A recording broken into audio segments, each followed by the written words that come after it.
Welcome back to the Valley of the Sun, where it is near 90 degrees outside, but very comfortable inside the dome. The roof is closed. It is 75 degrees as we are getting ready for kickoff. The 27th meeting all-time between the New Orleans Saints and the Arizona Cardinals. Their most recent meeting, of course, last year in the playoffs, a 45-14 win down in the dome by the Saints. Drew Brees threw for nearly 250 yards and 3 touchdowns. Getting a good look at both coaches. Sean Payton in his 5th season for the Saints. Ken Whisenhunt in his 4th year at the helm for the Cardinals. Several key players missing today. A pair of starting running backs for the Saints, Reggie Bush and Pierre Thomas, still on the pine. For the Cardinals, they are without wideout Steve Reston and Early Doucette. A lot of young receivers for Max Hall to throw to, Kurt. They do. Max is not the only undrafted free agent that'll be out there on the field today. You've got Larry Fitzgerald, which we all know about. But then you've got Stephen Williams, Max Comar, 2 undrafted free agents, and then young Andre Roberts, who was the 3rd-round pick for the Cardinals this year. So he's not the only one that's new to this situation. It's going to be interesting against this Greg Williams defense. The Cardinals won the toss. They have elected to receive. Thomas Morstead, the punter, handling the kickoff duties, and we are underway as Larod Stevens-Howling takes it 5 yards deep, and he's going to bring it out. Across the 20, the 30, still on his feet, and into Saints territory before being shoved out of bounds by Courtney Roby. A return of 59 yards. And exactly what you're looking for in a situation where you've got a young rookie quarterback coming out to play. You want to get a big return, something to get the crowd excited, to get the fans excited. Great start for the Arizona Cardinals. And Max Hall will have a combination of Tim Hightower and the 2nd-year back out of Ohio State, Beanie Wells, in the backfield. Up front, the key addition, the 9-time Pro Bowl guard, Alan Faneca.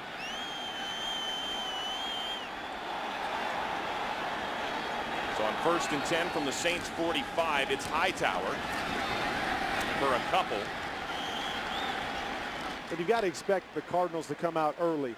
Couple run plays, maybe some quick passing plays just to get Max into a little bit of rhythm. Get the nervousness out, allow him to settle into the game so we can just play football. If you're a young quarterback and you're making your first NFL start, though, how quickly do you want to get the ball out of your hands and get it going through the air? You definitely want to hit a quick completion. Feel good about your first throw so you can just settle in, you can relax, the nervousness goes away, and you can just play football. He's got Larry Fitzgerald, the Pro Bowl receiver, lined up in the backfield and now in motion. Out of the shotgun on 2nd and 9. Hall, the completion to Ben Patrick, his tight end. He is wrapped up by Jonathan Vilma.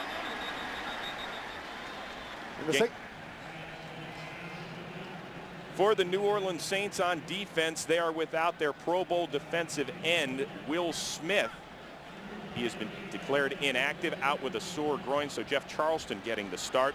Linebackers very solid, led by the captain of their defense, Jonathan Vilma. And no Tracy Porter. He has been replaced in the starting lineup by Randall Gay in the secondary. 3rd and 5, and Hall working again out of the gun.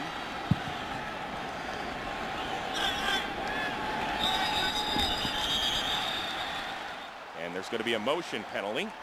We will hear from the referee, Tony Corrente. Offense, number 63. 5-yard penalty remains, 3rd down. We already see early in this game. 2nd play of the game, they come out with a little bit of pressure. Max does a great job of getting the ball out of his hands. That play before the penalty, you saw them bring 7 guys up in the box, showing a pressure look, trying to give a lot of different looks to Max, this young offensive line, just to throw him off a little bit and see if they can get him out of rhythm. 3 receivers set now on 3rd and 10. Hall throws into double coverage, and it is picked off by Jabari Greer. He is inside Cardinal territory, and there is the early turnover by the rookie. Well, coverage, Jabari Greer just goes to the deep middle of the field. Max never saw him, tried to force it into Larry Fitzgerald. And turnovers have been a huge problem for the Cardinals this season. They are now -7 on the plus-minus turnover ratio. So Drew Brees starting with an empty backfield in Cardinal territory. He's going to run for it. Gets a couple of yards before he's dragged down by Joey Porter. Drew Brees, the 4-time Pro Bowl quarterback, as we showed you. Reggie Bush still inactive with the cracked fibula. Pierre Thomas a no-go because of the ankle. So you're going to see a combination of Liddell Betts and Chris Ivory, the undrafted rookie, in the backfield. Up front, one of the best lines around. Goodwin, Evans, and Stinchcomb all made the Pro Bowl a year ago. Brees on second. Hits it to Jeremy Shockey, the team's leading receiver, and he gets enough for a first down. Obviously not the way that the Cardinals wanted to start out the game, but I think it's just as critical for their defense to come out and slow down the Saints. The Saints have been great, even though they haven't scored their 30 points a game. They've been great at coming out in their first drive and putting points on the board. 3 out of 4 games, they've scored touchdowns on their first drive. Last week, a fumble at the goal line was the only time that they've been stopped all season. And there is that Cardinals defense, torched for 41 points in 2 of their last 3 games. First and 10, Brees again out of the shotgun, hitting Devery Henderson. And he has another Saints first down as he gets it close to the 20. And one of the reasons I think they're so successful, we talked to Coach Payton this week, how he loves to script the first 15 plays that they have. Plays that Drew feels very, very comfortable with. Plays to change up personnel and formations to get an idea of how the Cardinals are going to play them so they can maybe take some chances with some big plays later in the game. Well, we've seen him already start this drive with an empty backfield several times. Now he's got the undrafted rookie out of Pippen, Chris Ivory, in the backfield. He gets the carry, and he is dragged down quickly by another rookie, Darrell Washington, the second-round pick out of TCU. And you see why they love Darrell Washington so much. That they talk about his speed and his athleticism, that he's going to be the guy that's going to be able to change the complexion of a game by his speed and his athleticism. And although he's not always getting in the right place right now, which is something we heard a number of times throughout the week, you see what he can do when he gets in the right place. He makes the right keys, and he uses that ability that he has. So a loss of 3. Liddell Betts in the backfield next to Brees.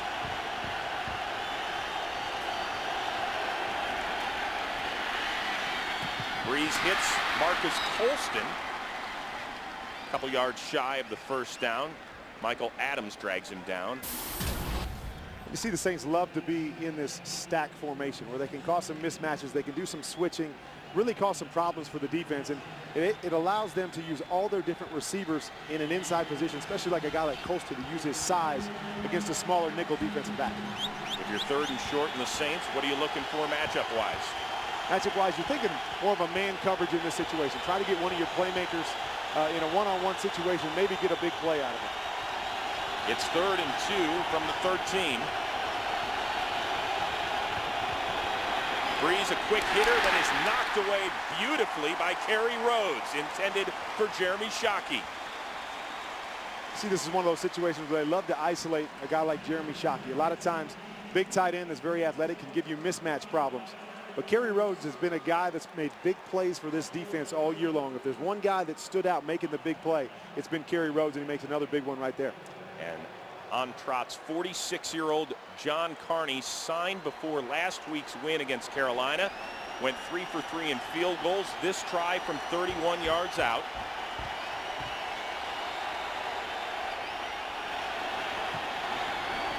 And the Saints take the turnover by Max Hall and convert it into 3 points. So the Saints get on the board first in Arizona. Today's game on Fox is sponsored by Southwest Airlines. Find our fares online only at southwest.com.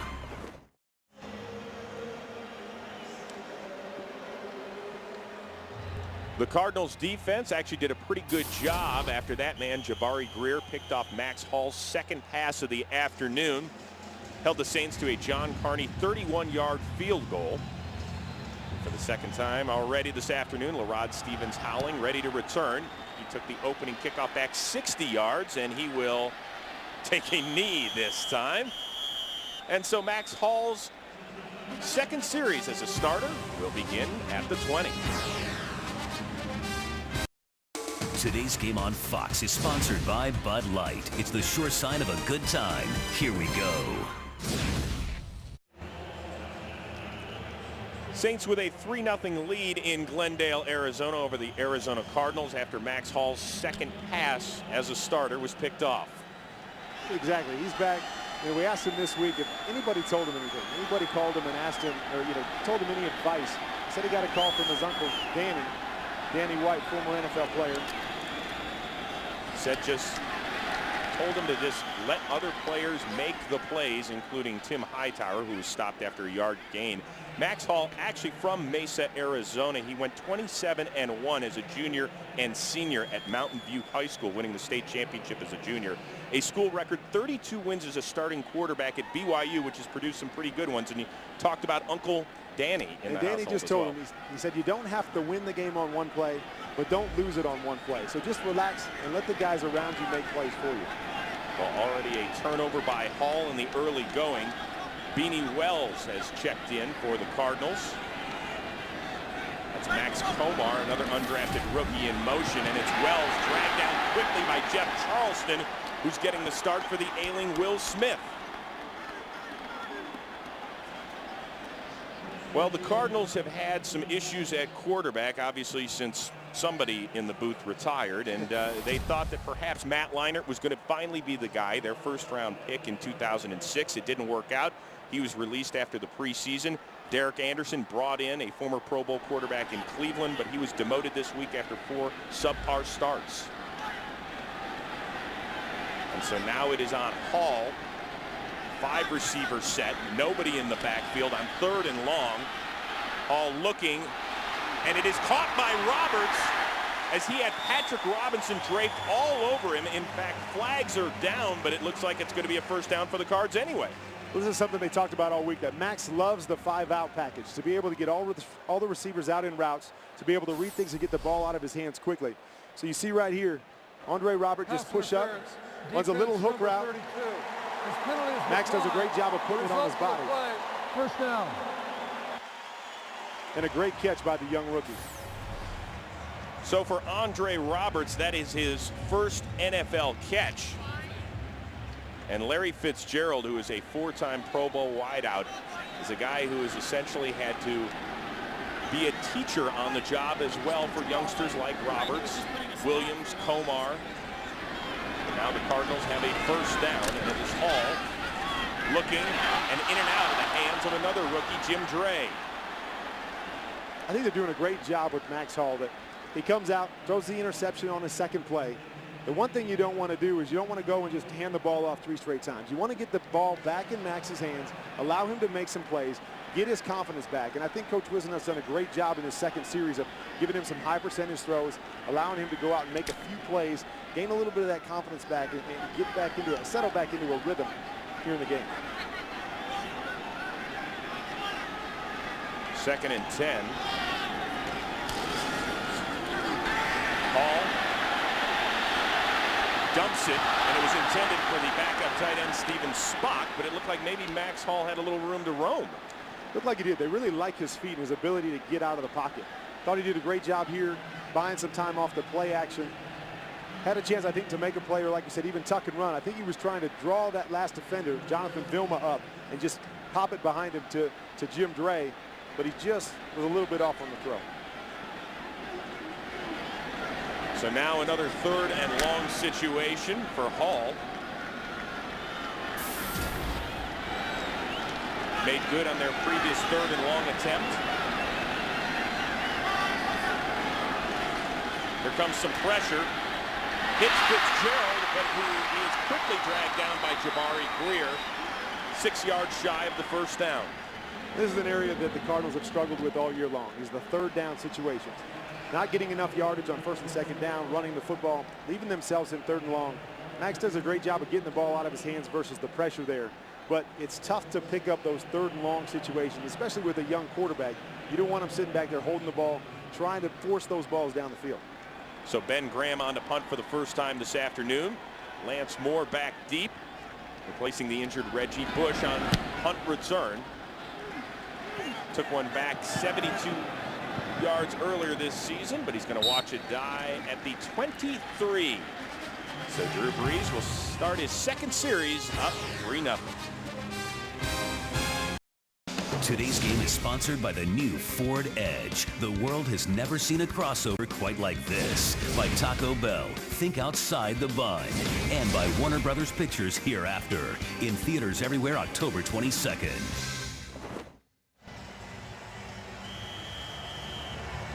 Saints with the ball, up 3-0, thanks to a 31-yard field goal from John Carney. Liddell Betts in the backfield behind Breeze and getting the ball. Game's about 6.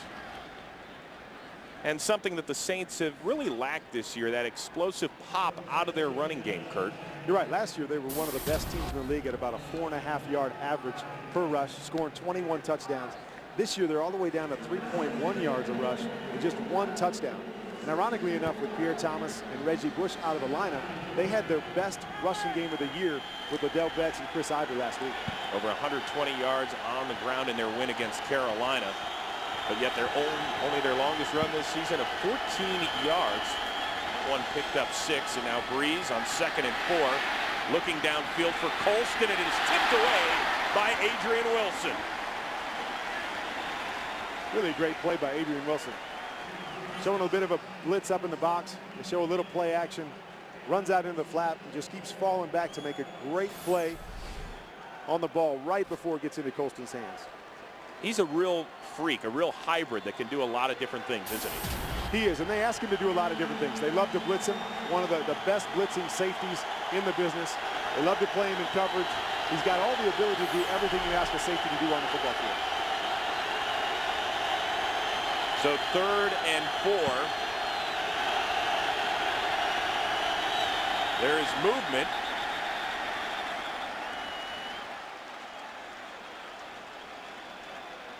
If it's on the Cardinals, it'll be good enough for a first down.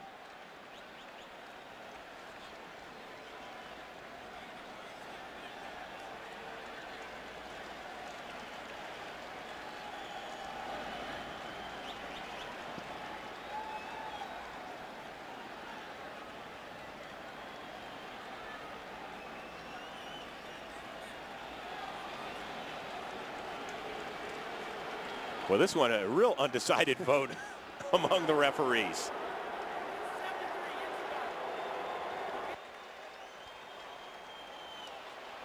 Tony Corrente wants a little more advice from his comrades. Looked like there was a little movement on the left side of the Saints line. Just not sure if he was drawn off.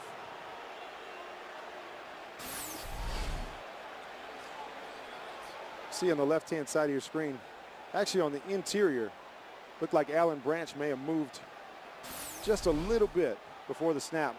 Well, here we go. Here's Tony Corrente. On the right side of the offensive line, the left defensive tackle entered the neutral zone, causing an offensive player to false start. It's a neutral zone infraction. Defense.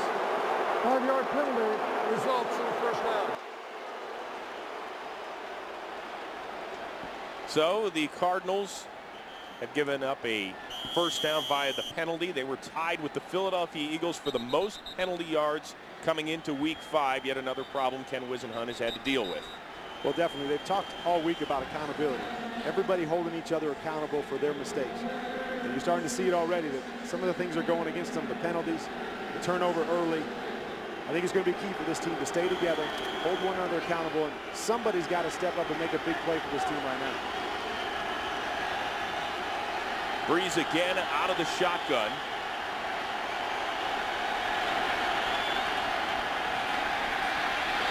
Looking down for Colston, and he drops it. Covered well by Michael Adams. Rashard Johnson also in the area. See right here, Colston just gets a great release on Mike Adams. Drew does a great job of holding the safety, puts the ball right where he wants it. I know Colston would love to have that one back. That's a catch that he normally would make. Well, the big plays have been lacking a bit for the Saints. They just missed out on one right there. Breeze has missed on his last 3 attempts.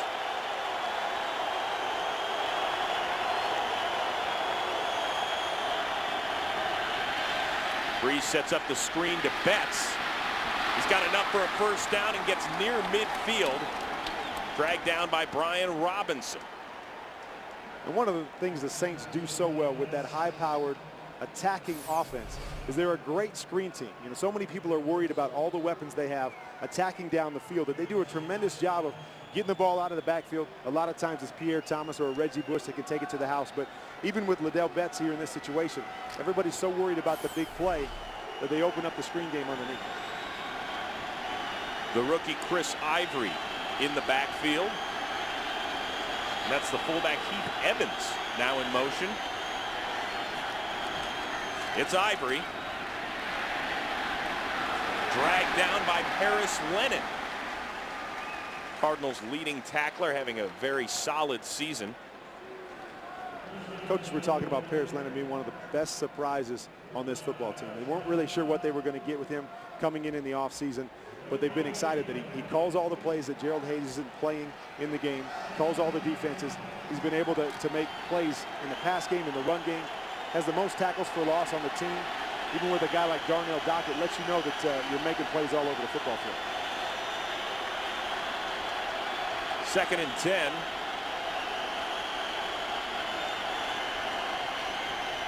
Breeze looking deep downfield, and he has Colston inside the 30 and down to the 25 as he was working on the Pro Bowler, Dominique Rodgers-Cromartie. So you see it all starts up front with the great protection. Cardinals rushing 5 guys. Give Drew a chance to set up and throw. See Colston here, just a quick double move. And what Drew told us this week about Colston is he's a possession. He's the big, strong hand guy that he knows he can throw to in any one-on-one situation. So even though DRC had him covered pretty tightly in that situation, put it on your back shoulder, allow a guy that's big and strong like Colston to make that catch. Under 5 minutes to go in the opening quarter. Breeze with a 4-receiver set yet again, dumping it off to Betts, and he is dragged down by Darrell Washington. And Drew does a tremendous job of checking things down the field, but he gets to his back so quickly. Talking to Coach Payton, he said, what do you miss most about Reggie Bush in this offense? He told us, I miss the check down that can go for 20, 25 yards. And I think that's one thing that Drew understands, is that he loves his big playmakers down the field, but he also has a lot of confidence in throwing it to his back, getting it in their hands quickly, because they'll make plays for him as well. Gain of 3, so 2nd and 7 as the Saints approach the red zone. And it's Betts off the right side, up the gut, and he gets down to the 10 for another New Orleans first down. Adrian Wilson drags him down after an 11-yard gain. And here's a situation where Drew was telling us that they've really struggled in the red zone. They're scoring about 40% of the time, 40% touchdowns in the red zone, which is very uncharacteristic of this offense. So it's one area that they worked on a lot this week, that he really feels like they're coming close and can start putting some extra points on the board in these tight red zone shots. Last week they hit Lance Moore down inside the red zone for a touchdown against Carolina. He is lined up wide right. Betts off tackle, inside the 5 and down to the 3. So hard running by Liddell Betts, who has been a nice signing. He was one of their final cuts at the end of the preseason, a guy that spent the previous 8 years in Washington, coming off a torn ACL, but he's somebody that Coach Payton really feels like he can rely on. He said they're so pleasantly surprised, not sure what they were going to get coming off the ACL injury. He said they've been surprised at how good he looked. They felt like last week's game was kind of that note to say he's back, he can do all the things we needed to do offensively. And the Cardinals, who are reeling a bit, have called a timeout, and we will take one as well with the Saints knocking on the door.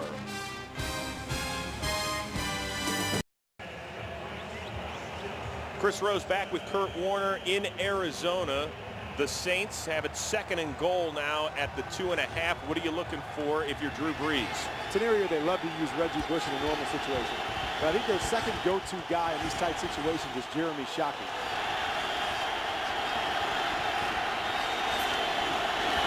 It's Betts up the middle, and he is dropped by Michael Adams.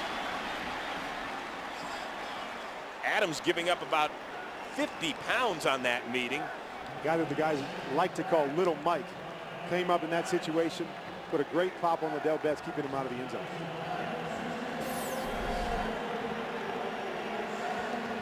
You look at the eyes of Paris Lennon.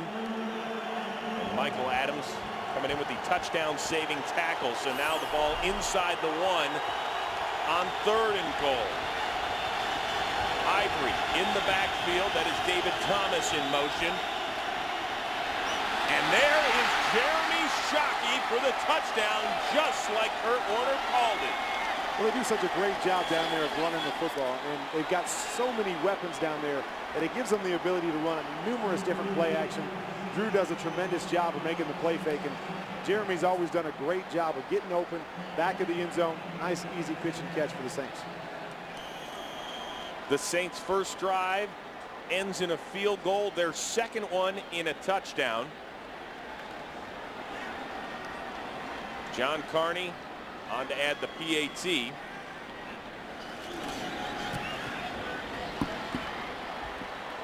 And the offensive coordinator, Kurt Warner, makes the call.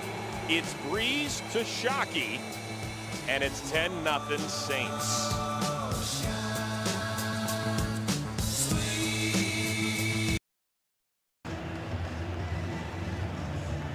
Jeremy Shockey telling anybody that'll listen about his second touchdown catch of the year to put the Saints up 10-0.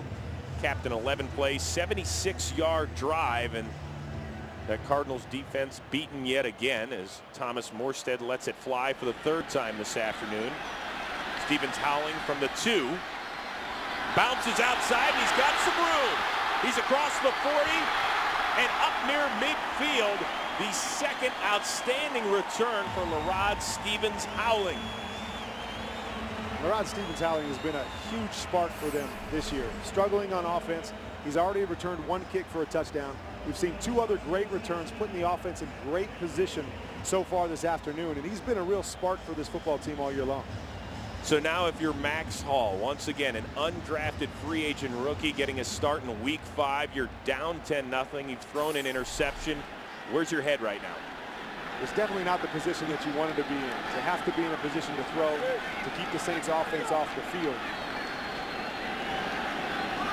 Empty backfield for Hall. And he's got a completion to Stevens Howling, who darts down to the 42. We talked all week with Max about what's his favorite package in this offense. And he told us a number of times that he loves to have all 5 receivers out, where he can see the field, he can react quickly.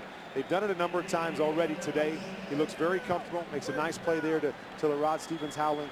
Maybe it's something that they can go to, they can feel comfortable with as they have to try to get back into this game.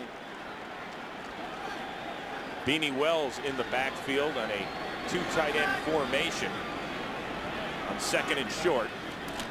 And it's Wells plowing forward close to the first down before Jonathan Vilma wraps him up.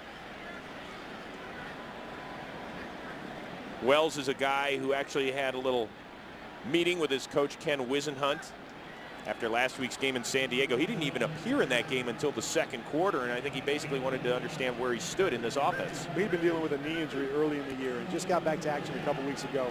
Made a comment in the media about wanting the ball a little bit more. I think he believes it was blown a little bit out of context, but he had a conversation with Coach Wisenhunt about that same thing, and I think he got a little clarification on why he's not in there as much as he would like. Well, the Cardinals will have 3rd and short. It's the end of the 1st quarter with the Saints up 10-0. We'll be back after these messages. Critical 3rd and less than a yard for Max Hall, and the Cardinals give it to Beanie Wells off the right side. It looks like he is submarine short of the first down, depending on the spot. Roman Harper did a great job coming off the edge there, getting just enough of Beanie Wells to trip him up. And it's going to be really, really close to the first down. Well, the referees are calling for a measurement on this one.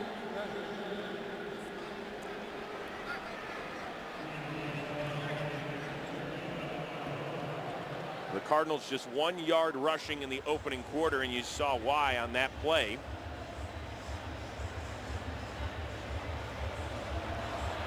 And it is indeed short of the first down by about a half a football. And if you're Ken Wisenhunt, you see the offensive lineman out there trying to motion to the coach, let's go for it. Let's get some momentum on our side. And really at this point, there's really nothing to lose.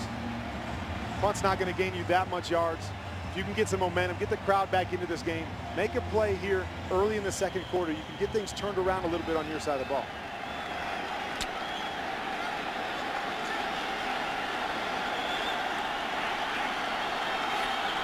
Wells in the backfield. He gets it, and he has enough for a first down. A gutty call, and probably the right call with the situation that the Cardinals are in.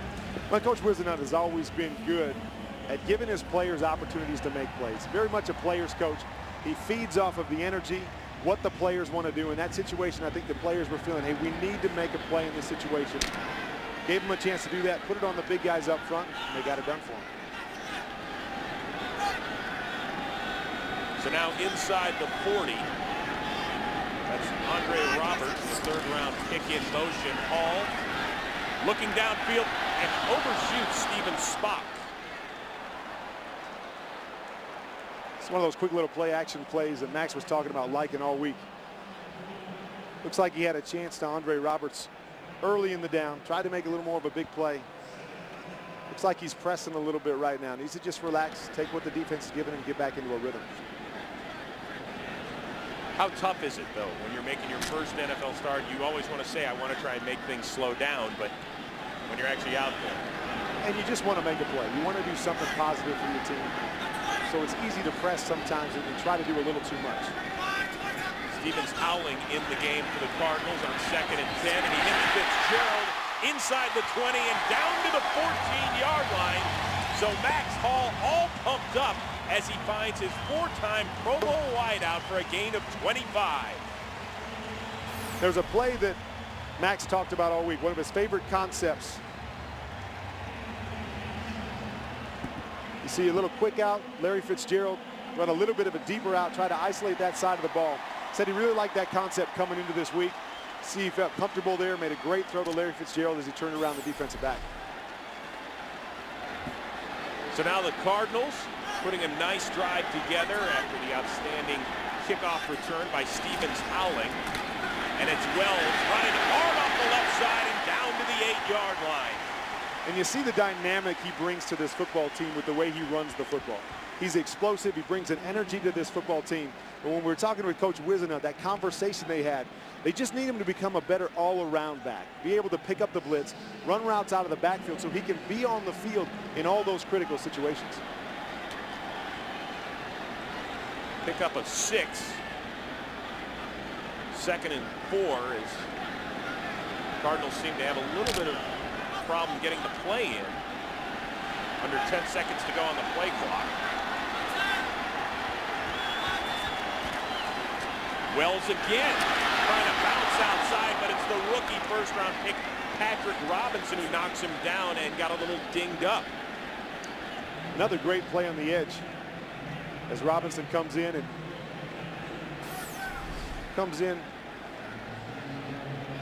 to hit Beanie Wells low, but it looked like maybe he got a little knee to the helmet right there. Gets up a little bit slowly. And they have had all sorts of injury problems in the secondary. Robinson getting the call for the injured Tracy Porter. Darren Sharper, Pro Bowl safety, still on PUP. He could be back in a couple of weeks.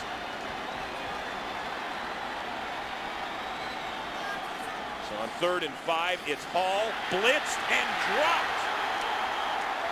Alex Brown, the former Chicago Bear, picking up his first sack as a Saint. A loss of 10. You see him in this situation. They show a blitz. He simply comes right off the edge as the offensive line squeezes down to take the interior blitz. Leaves Alex Brown free off the edge. That's one of those things that Max Hall was talking about being the most difficult thing about this offense, is understanding when guys are coming free, when he has to throw it hot or adjust his throw. Jay Feely from 37 yards out. And Max Hall has helped put the Cardinals on the board. A solid drive gets them back within 7.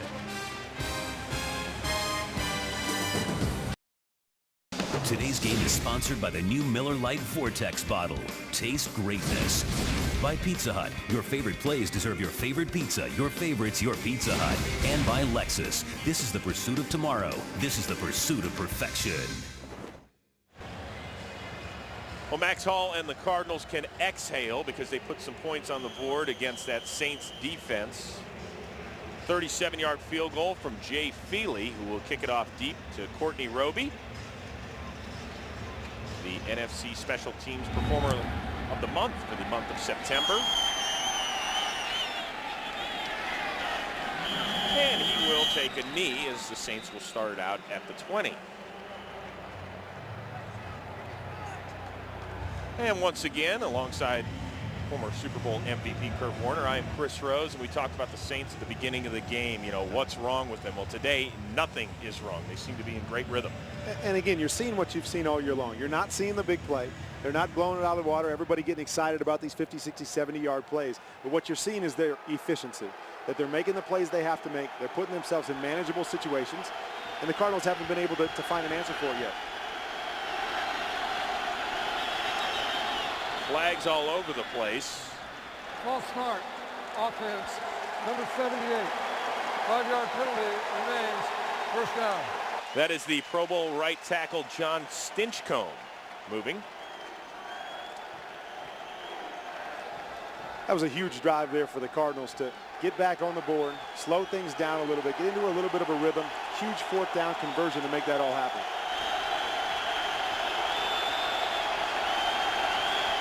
Starting to get loud in here. Breeze looking for Henderson, and that play is snipped out nicely by the Cardinals as Clark Higgins finally wraps him up after a 2-yard gain. Cardinals do a great job of rallying to the football, and that's what they need right now. The offense did their part, put some points on the board, made some big plays, got back into the ball game. Now they need the defense to step up with a big series here, get the ball back to them in good field position, try to chunk into that lead a little bit more. Well, this is a defense that's been punched in the mouth in 2 of the last 3 weeks, but there's a lot of veteran leadership, whether it's a guy like Darnell Dockett or Joey Porter, Terry Rhodes, Adrian Wilson.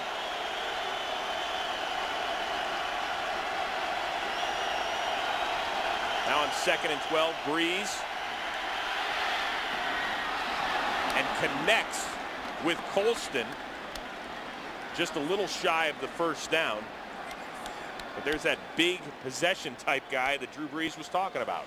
He loves to throw it to that body. He's got great hands, great ability to adjust his body, very similar to a Larry Fitzgerald on the other side of the ball. And Drew said he loves to throw it to him in tight spots, tight situations, because he knows that once he throws that ball, the only guy that's going to get it is Marcus Colston. His story well known, one of the last picks of the 06 draft, his first 2 years, had more catches than any receiver in NFL history. Now on 3rd and 1 with Ivory in the backfield. They hand it to him, and he's got the first down. Darrell Washington drags him down, but that after a 4-yard gain. And they really like the skill of Chris Ivory. Now, Coach Payton was almost gushing about him with his size, his strength, and his speed, the great combination. The only thing being a young guy is that they can't put him in every situation, similar to Beanie Wells on the other side of the ball. Still learning protections, still learning the routes out of the backfield, but strictly as a runner, they really love him there in New Orleans. And still learning how to carry the football. A couple of fumbles already lost on this season. This time it's the veteran Betts plowing forward for 2. And that Saints running game has just been a little bit off all season. Averaging a little bit more than 3 yards per carry, but 3rd worst rushing attack in all of football. And how critical is it for Drew Brees to have that balance you're talking about? Well, we know how explosive they are, but one thing that New Orleans loves to do is play action. They get a lot of their big plays off of play action. So if you're not able to sustain a running game, it's very difficult to have the play action affect the defenders like you would like it to. Well, there's that play action you're talking about. Brees looking deep downfield. Flag down, and he hits Betts for a gain of 2.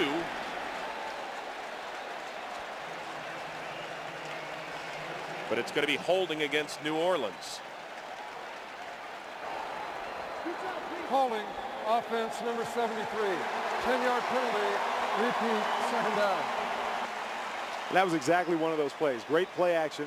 They had Marcus Colston open deep down the left side of the field, but due to the pressure, the holding situation, Drew wasn't able to let the ball go. Yeah, that's a great takedown there by Evans on Joey Porter. Already the 4th time this season the Pro Bowler's been flagged for holding. And Joey Porter hasn't got the numbers this year in sacks that I know the Cardinals were hoping when he came in, but you see situations like that where even though you don't get the number chalked up in the statistics, it's still one of those pressures, the holding penalty that pushes the team back, and that's what he brings to the table for this defense. So now 2nd and 18. Betts stopped after a 2-yard gain.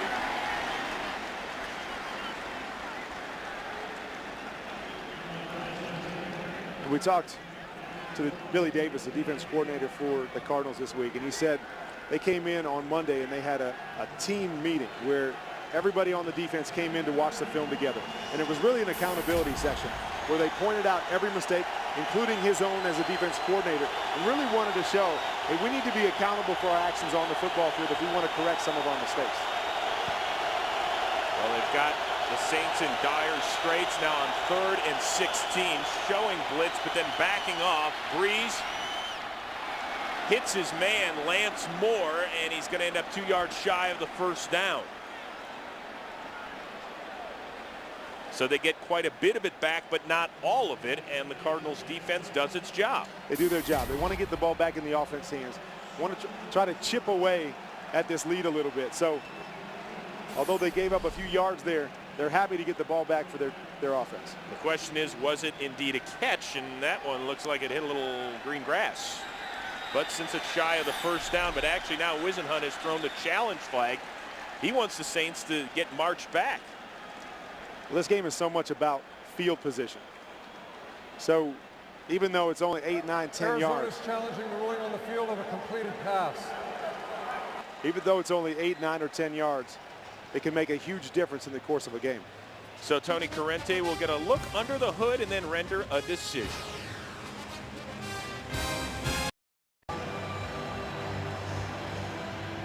Ken Wisenhunt challenged the ruling on the field of a completed pass to Lance Moore. Let's listen to the call from Tony Corrente. After reviewing the play, the pass had hit the ground and is ruled incomplete. It will be New Orleans ball, 4th down and 16 at the 37-yard line. So Kurt, why Arizona challenge the play if the game clock Saints are going operator, to end please up reset the 2 game yards clock shy of the 1st down? 7 minutes and The first thing you realize, it was a pretty obvious call, but we have something in the league that we call hidden yardage. Things that don't show up on the stat book, but things that can change the complexion of the game. So in a situation like this, you gain 10, 12 yards back. That's like getting an extra 1st down from an offensive standpoint. So, and when you're talking about having an undrafted free agent rookie at quarterback, an extra 1st down, that can help you out. When you're talking about a game of field position like this is so much right now, 10 yards is a huge boost for this offensive football team. Andre Roberts back to return the punt of Thomas Morstead. Roberts on the run at the 35, trying to get outside. Flags are down, and he is dragged down after an 8-yard gain. Early indications holding against the Cardinals.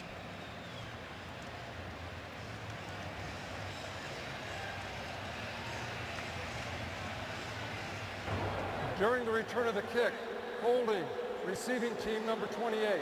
10-yard penalty. 1st down for New Orleans. Timeout. Well, there's some of that hidden yardage, and so now Max Hall will start deeper in his own end, down 7. Today's game on Fox is sponsored by Verizon, the official wireless service provider of the NFL.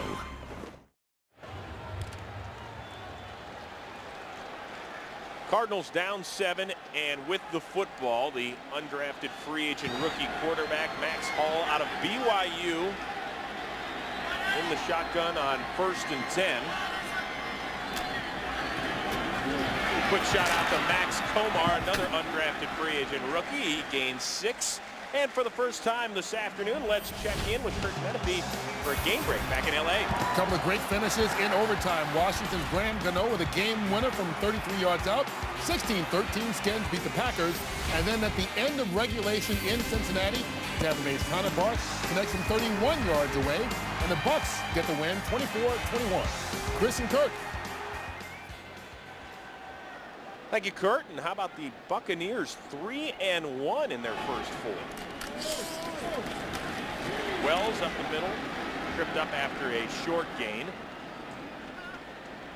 We'll leave him in 3rd and 3, but boy, the Buccaneers, one of the worst teams in the NFL last season, and Josh Freeman, one of those young quarterbacks, is starting to develop some winning ways. Well, he is. You know, it's one of those years where you're not really sure what's going to happen from week to week. Some teams show up, some teams don't. A lot of teams are right in the mix, but you got to love that Josh Freeman's really coming along as a young quarterback. Great leader, leading that team to a record I don't think anybody expected. And these Saints will be at Tampa next Sunday. 3rd and 3, it's Hall out of the shotgun, looking for Fitzgerald. He's got him, and he is into Saints territory down at the 44. And that was the best throw of the day by Max Hall. It was a great throw by Max. And you see that in this situation, the Saints put everybody up on the line of scrimmage to try to show a full-out blitz. Max recognizes it, understands he's got one-on-one coverage with Larry Fitzgerald. A tremendous release, great throw by Max. I think he's really starting to settle into the position now. For Fitzgerald, his 3rd catch of the day. He is averaging nearly 19 yards per grab. Quite a difference than in recent weeks with the Cardinals offense. This time it's Wells. He's got a little room out to the right side and gets it inside the 40. The thing I like right about now is that coming out of the blocks, Max throws the big interception. Not the way that you want to start the game, but to really get an idea of what kind of quarterback you have, it's how do you respond in situations like that. You come out here in your first start, Super Bowl champs, you throw an interception, they come down and score. How do you respond? I think he's done a tremendous job since that point of making the plays that are there to be made, not trying to do too much, and continually moving his football team down the field. Hall 7 of 11 this afternoon for 84 yards. Play action, being pressured, looking downfield for Fitzgerald, who makes the adjustment, and he drops it. Knocked away by Malcolm Jenkins at the very last minute. You see from the right side of the field, they bring a corner or a safety blitz on Max Hall. Max does a great job of recognizing the blitz, holding the ball to the last minute, and putting it in a position where Larry Fitzgerald can catch it. And if there's one thing that Larry Fitzgerald does better than anybody in the league, it's adjusting to the football and making those kind of plays. Well, the Cardinals fans wanted an interference call on Jenkins, who might have gotten that right arm in there a little bit early. No flag. But the Cardinals do call their 2nd timeout of the first half.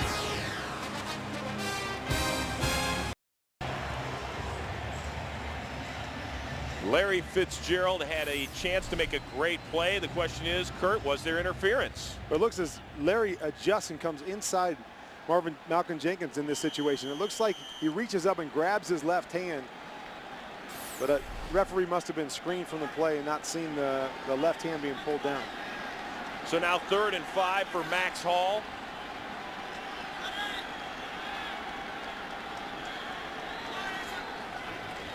Saints blitz. It's Fitzgerald, and he's got enough for a first down. A great job by Max Hall there, reading the blitz, understanding where his quick outlet is, getting the ball out of his hands, into Fitzgerald's hands. You see the blitz coming from this side of the ball. He sees it, gets the ball out of his hands quickly, beats the defender. Great job by Max Hall. And a great job by that offensive line, which was much maligned this week after allowing 9 sacks last week in the loss at San Diego. Wells stuffed for maybe 1. And time for another game break. We send it back out west to Kurt Menefee in Los Angeles. Tennessee Titans all over the Cowboys early. Vince Young hangs in there, hooks up with Kenny Britt for a 12-yard score. Young's 2nd TD pass in the first half, and the Titans lead at 17-3 midway through the 2nd quarter. Back to Chris Rose, who's dancing with Kurt Warner this week. Aha! Thank you very much, Kurt. I apologize. Your partner on Mondays and Tuesdays, more talented. She's a little bit prettier than you are too, but but I'm enjoying being with you as well. Appreciate it. So now Dallas, as you look at what's happening with them overall. Of course, Washington now tied for first place. The Giants had a huge win this afternoon, 34-10 down in the state of Texas as well. That has been an up and down team all year.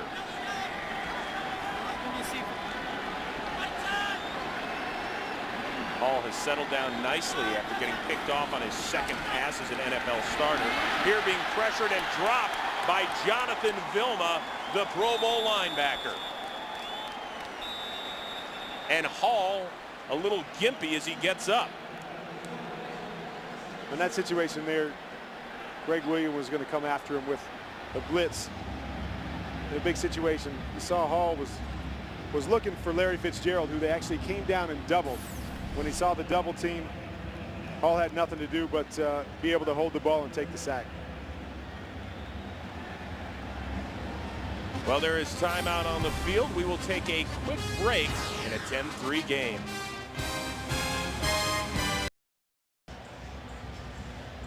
Max Hall looks like he's okay, but Kurt, it looked like it could have been a whole lot worse.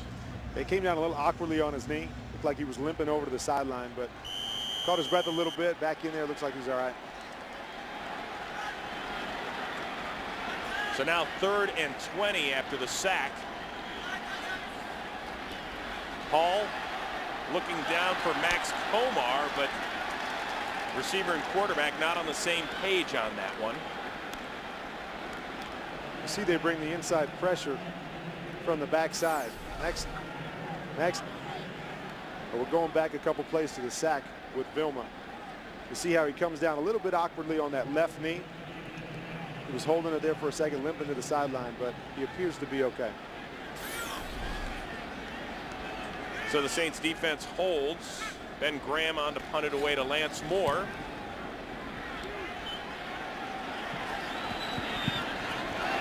Gets a great Cardinals bounce, and Michael Adams downs it inside the 1. A punt of 40 yards, and that's nothing new for Graham, who last year tied an NFL record for the most punts inside the 20 with 42. Well, next week we've got doubleheader action coming your way. Falcons, Eagles, Saints, Bucks, Seahawks, and Bears. Game 2, a big one as Dallas heads up to visit Brett Favre and the Vikings. It all gets going with the Ford Fox NFL pregame show, brought to you by the all-new Ford Edge. Drive 1 begins at noon Eastern, 9 a.m. Pacific. Very seldom do you think of punters as being weapons, but over the last couple of years, the way Ben Graham is able to drop those balls and change the field position of games, he's really become a tremendous weapon for the Arizona Cardinals.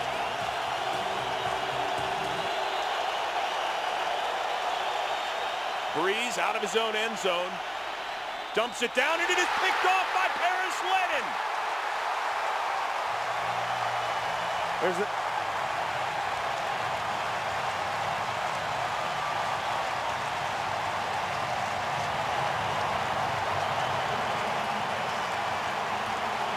There's that guy the coach has been talking about, saying that he's the guy that's stepped up in the biggest surprise on the football team in Paris Lennon. Great protection by the Saints. Drew doesn't have anybody open. Tries to come down and check it down to Lavelle Betts. Ball pops up in the air, never where you want it to be as a quarterback, and Paris Lennon does a tremendous job of getting his hands under the ball, making a huge play for this offense. 3rd time this year Breeze has been intercepted, but that one is on his running back. And now the Cardinals with a chance to tie things up. It's Wells off the right side getting a push and stopped shy of the goal line.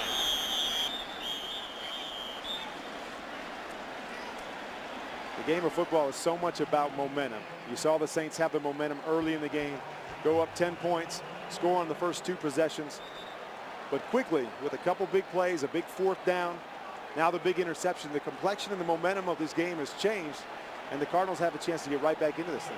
This was all Saints the first 15 minutes, and then LaRod Stevens-Howling had that great kickoff return, set up the Cardinals. They drove down for a field goal. Now the INT, and they're kicking on the door again.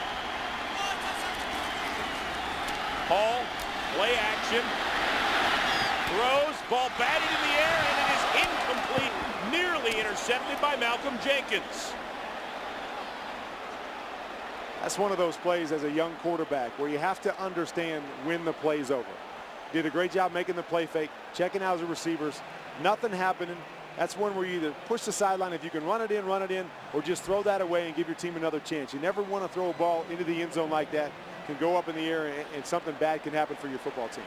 Larry Fitzgerald perhaps saved the interception by batting it away at the last minute out of Jenkins' hands, giving Hall a Hall pass, if you will.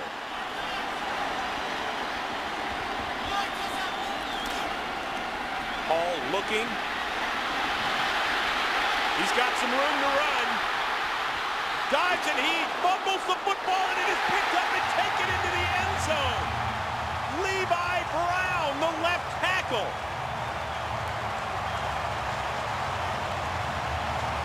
Hall is woozy. Not exactly the way Ken Wisenhunt drew it up, but they will take the touchdown nonetheless. One thing they like about Max Hall is his ability to move around.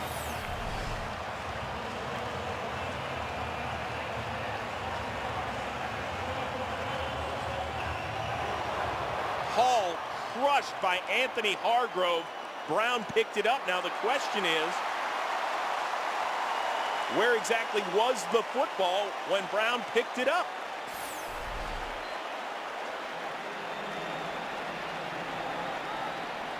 Well, you love the effort by Max Hall. Young rookie. Going to tuck the ball in, try to get it in the end zone in that situation. Obviously dealing with a big hit, but we'll see if they're able to advance it from that point and count the touchdown. The runner's helmet came off prior to the fumble. It did not. Therefore, it's a legal play. Touchdown. So there you go. Tony Corrente talking about a player's helmet coming off, because this year there is a new rule instituted that once the player who has the football, if the helmet comes off, the play is whistled dead at that point. That didn't happen until after the touchdown. Let's see. You can see with Hall, does he have the ball when the helmet comes loose? No. Obviously, the football is out of the hands once Hall's helmet comes off. If he had still had possession of the ball while his helmet comes off, then the play would have been whistled dead. An interesting rule change, but as we know in this game, it's so much a game of inches. And you see in that situation, inches before his helmet came off, the ball comes free. And the other thing we were looking at was exactly where was the ball when Levi Brown picked it up. Picked it up at the 2. He is in. Now there is apparently a New Orleans challenge.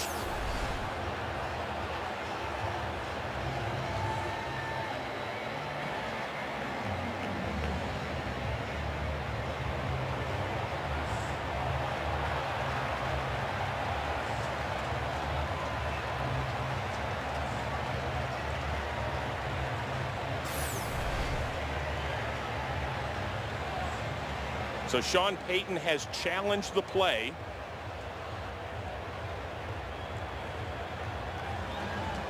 And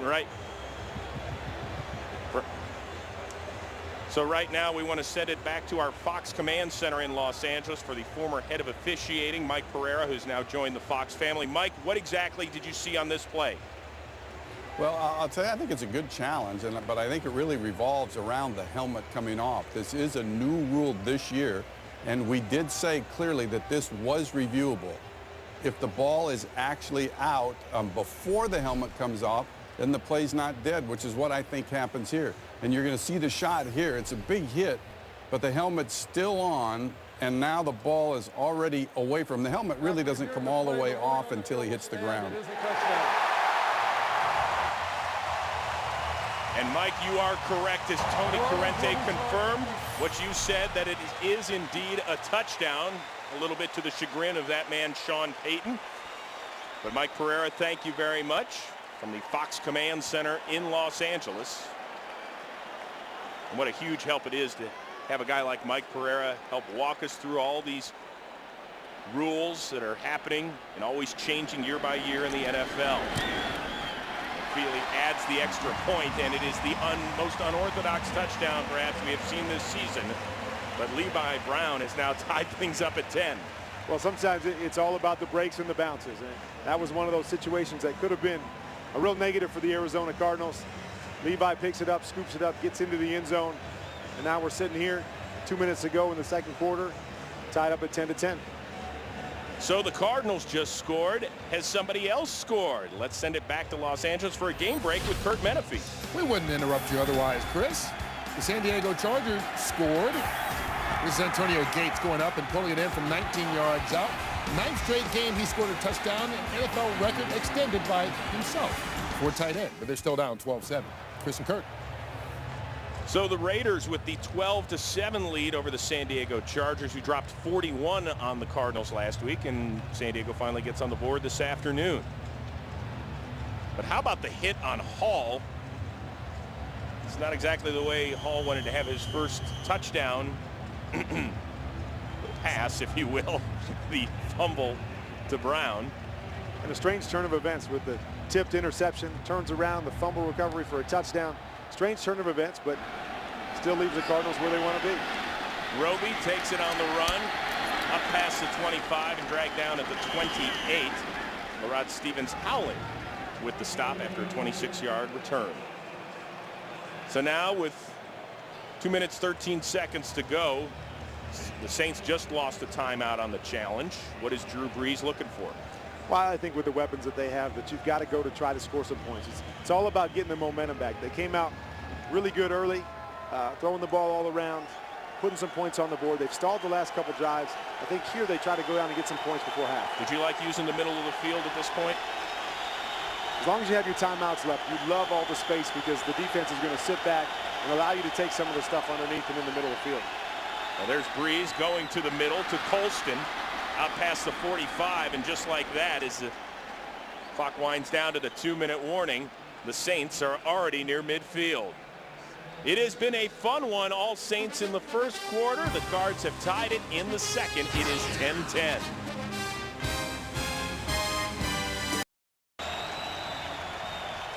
Levi Brown's first career touchdown at any level, pro, college, high school. Pop Warner has tied it at 10 in the desert.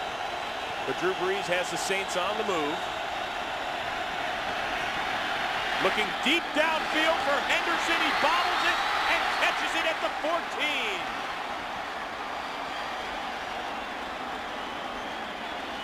Gain of 39 as the Saints are in the red zone. And great protection up front, allowing Drew to have time to throw that ball out there. I think it was a little more in front. That may be a touchdown, but still in great shape. Brees looking, throwing, incomplete as his receiver slipped. It was Colston, guarded closely by Michael Adams, who's had a busy first half. And really great job by the Saints offensive line. They're really giving Drew plenty of time to look at one receiver, go to a second receiver, get to his third receiver, and really make some great reads and great plays to move the ball in this kind of situation. Quick reminder that coming up on the Visa Halftime Report, Kurt, Terry, Howie, Michael, and Jimmy will have all the scores and highlights from around the league. And the Fox Sports ticker has up to the second scores and stats. 2nd and 10. Brees looking for more, but he can't find it.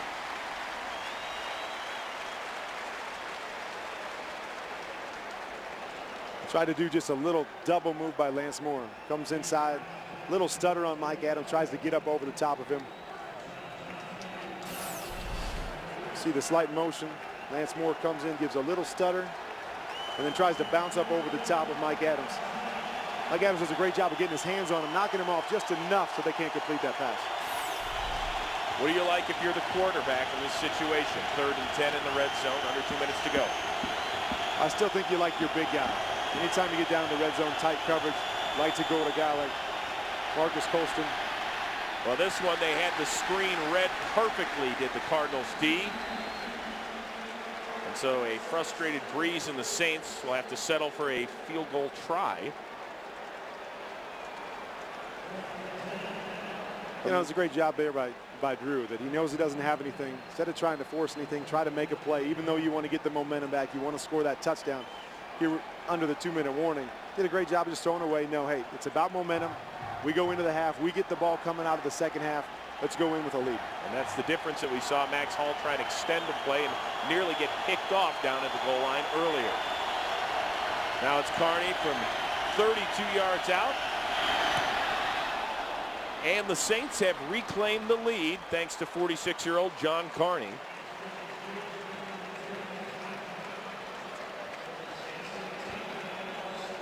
Well, starting next weekend, it is the NLCS on Fox. Who will be there? The Reds, perhaps the San Francisco Giants. What about the Braves? Or it could be the Philadelphia Phillies. But I can guarantee you game one coming your way next Saturday on your local Fox affiliate, 7:30 Eastern, 4:30 Pacific.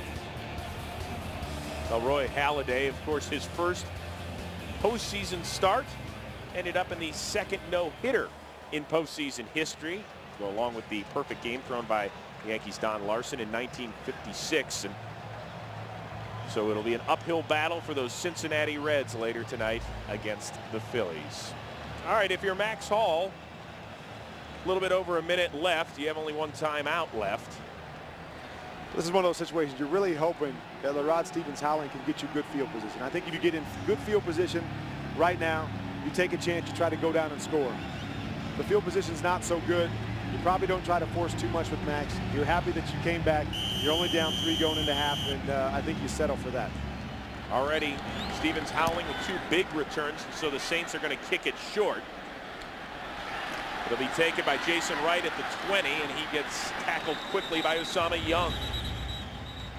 All right, so ball at the 28. 1 timeout left. Undrafted free agent rookie quarterback. I think you come out and take a shot at it here. That, you know, a couple quick throws. Did you throws. just say take a shot at it? Well, not take a shot at a touchdown. Take a shot at pushing it down the field a little bit. And actually, there is now a change at quarterback, and you've got to imagine that perhaps that is injury-induced because of the huge hit that Hall took. So Derek Anderson, who was the starter the first 4 games of the season, is now in. So with a veteran, do you take a shot? The answer is yes. And it is Stephen Williams that takes a shot from Patrick Robinson. And has a whole new dynamic, throwing somebody cold off the bench into a 2-minute situation. But the great thing, like you said, Derek's been in there the last 4 weeks, understands this offense, understands these situations, and can come in and execute. Gain of 5. Anderson looking, throwing, completing to Williams, and he is hit. It is incomplete. And Williams still down on the turf. Now getting to his feet. And you like that the Cardinals come out in this situation. A couple underneath throws, get the momentum, get the ball moving in the right direction. At some point, they're probably going to have to take a little bit of a shot down the field to get into field goal range. But I like that they came out, give Derek a couple easy throws, get into a rhythm, and then see what they can do from here. I'll tell you who's been impressive this first half is Patrick Robinson. That kid has been physical. We know he's fast, but he's been laying some hits this afternoon. And Anderson's going to use the last timeout. However, there is a flag on the field as well. Out of the first half. This is a 30-second timeout. There was a flag thrown all the way by the back judge. However, he quickly picked it up, so perhaps it was a errant toss, if you will. Well, Coach Payton was talking a lot about Patrick Robinson in our meeting the other day and how talented he is, how he's got great ability to go get the football, to play in man-to-man coverage. And so they're really excited to have him out on the field and get an opportunity to play a little bit more without Tracy Porter out there. They think he's going to be a really special player and really going to add a lot of depth to the defensive backfield for their football team. In the meantime, a report on another rookie, Max Hall. According to the Cardinals, he just had the wind knocked out of him on that last series. They expect him back in the game.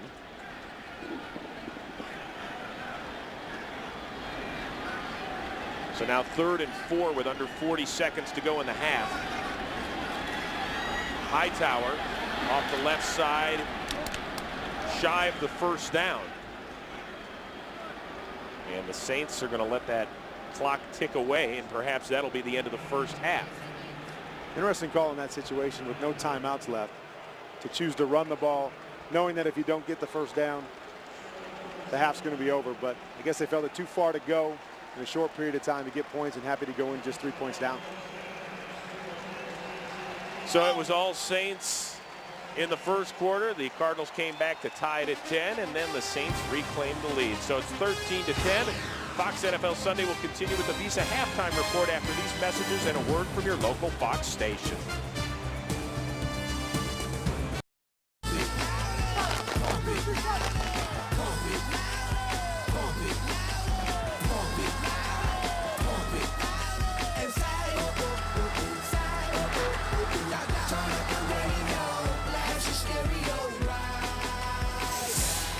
It has been a fun first half in Glendale, Arizona. The defending Super Bowl champion New Orleans Saints lead the Arizona Cardinals 13-10.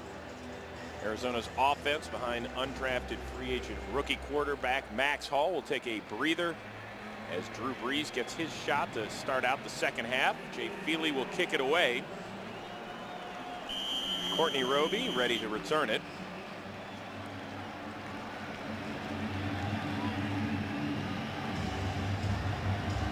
Saints jumped out to a 10-0 lead after one. Cardinals came back to tie it before a late Carney field goal gave New Orleans the edge, and the Saints will start it out with the ball at their 20-yard line. Once again, Chris Rose rejoined by the former Super Bowl MVP Kurt Warner. And Kurt, I would say the bounces definitely went Arizona's way, especially in that second quarter. They did. It didn't start out like they wanted to. An early interception, 10 points down early. You thought maybe this one was going to get out of hand, but a couple great breaks in that second quarter turned them into 10 points. And although they gave up a field goal there late in the half, I think they have to feel pretty good at where they're at coming out here in the second half. Max Hall, by the way, everything we're hearing is that he will be back in action in the second half after getting the wind knocked out of him on Arizona's lone touchdown. Drew Brees, 154 yards passing in the first 30 minutes. Looking downfield, in and out of the hands of Marcus Colston, knocked away nicely by Greg Toller. As we take a look at the first half stats, and everybody talking about New Orleans, when's that offense going to get going? Well, nearly 200 yards of total offense. Getting the offense going, but as we've seen up to this point with their season so far, it's not so much about how many yards you put up, it's about the number of points you put on the board. And it seems to be kind of the same thing, that they're effective, they're moving the football, but they're not getting the points that they're used to getting. And that one turnover was critical as Brees was picked off deep in his own territory, and the Cardinals turned it into 7. Second and 10, and Brees is dropped, and the ball is loose. And it looks like the Saints have recovered as John Stinchcomb, the right tackle, fell on it. It was Clark Higgins delivering the blow.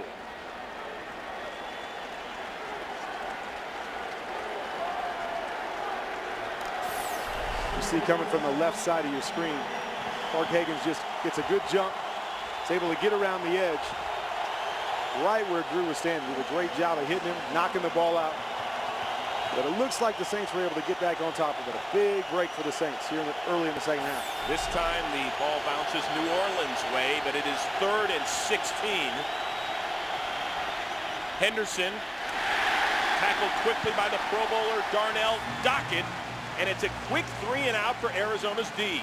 And a great stand for the defense. It's exactly what you want. You go into halftime down 3, still feeling pretty good about yourself. You don't want the Saints to come out, drive down the field, get another 10-point lead, put more points on the board. Defense does a great job of getting the momentum back, getting the fans into this second half. Andre Roberts, the rookie 3rd-round pick out of the Citadel, once averaged nearly 20 yards per punt return in college one season. This one taken at his 36, dances forward to almost the 40, and that's where Max Hall will start his next possession. Clark Higgins getting a little taste of this. Today's game is sponsored by Southwest Airlines. Find our fares online only at southwest.com. By GMC. It's GMC Truck Month. If you've got work to do, there's no better truck than the GMC Sierra. By Sprint, the Now Network. And by Bud Light. It's the sure sign of a good time. Here we go. Cardinals starting with the ball at their own 40. Max Hall back in the game. Swings it out to Ben Patrick, who gets a first down and gets the ball into Saints territory. And Kurt, when you've got an undrafted free agent rookie quarterback at the helm, you love this sort of stat. You're right, you do. What can take the pressure off of him? Good starting field position. Opens up the playbook a little bit, allows you to be a little more comfortable with throwing the ball, taking some chances down the field. So to start at your own 47 on average is a great situation for Max Hall to be in. Beanie Wells carried 10 times for only 13 yards in the first half. He is deep in the backfield. Hall stumbles. Wells off the right side. One of his better runs of the day, a gain of 5. We talked a little earlier about hidden yardage. That's one of those things where you get all that hidden yardage. It doesn't show up in the stats. Maybe you don't throw for 300 yards or rush for 150. But when you're getting starting field position at the 47, punt returns, your defense getting them on a short field, those are things that you don't really have stats for, but they pay huge dividends on the scoreboard. Where's Hall's confidence level at this point in the game? Yeah, I think he feels pretty good. Again, I think probably shaking a little bit early, but he's come back strong, made a lot of plays, taken a couple big hits, and is still firing away. So I like where his confidence is at this point in the game. Wells and Wright in the backfield. Saints show blitz. Hall's going to run it, and he fumbles the football. It's loose, but it looks like Alan Faneca falls on it.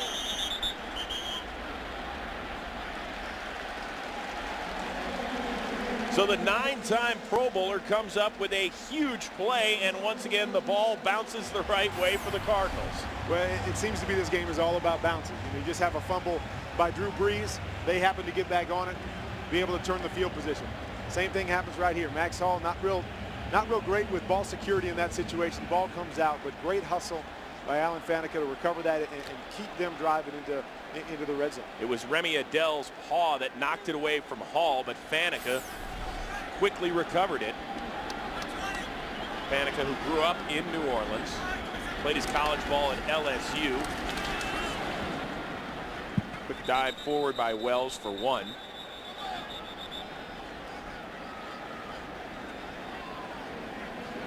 I think one of the things that the Cardinals have done well this afternoon is get the ball to Larry Fitzgerald in places where he can do something with it after the catch. Well, I think they're definitely conscious of that.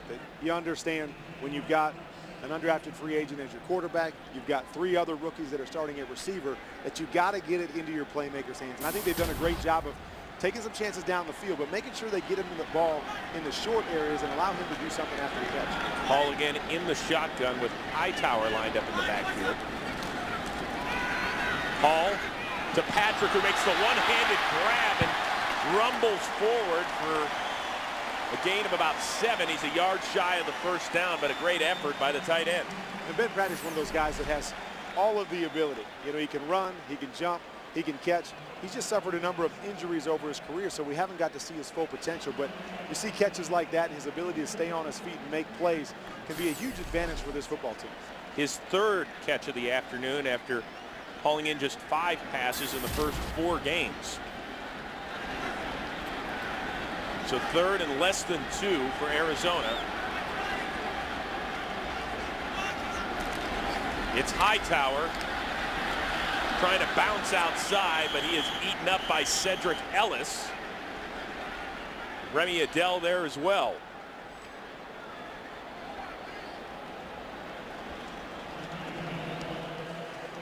It worked for them in the first half when they went for it on 4th and short, put the onus on those big guys up front to get them that extra yard. In this situation, battle is up front, and the Saints win this one. So after that drive, Jay Feely now on to attempt a game-tying field goal from 44 yards out. He hit earlier from 37. This one is up and just curls inside the upright. And once again, for the 2nd time this afternoon, we are tied in Arizona.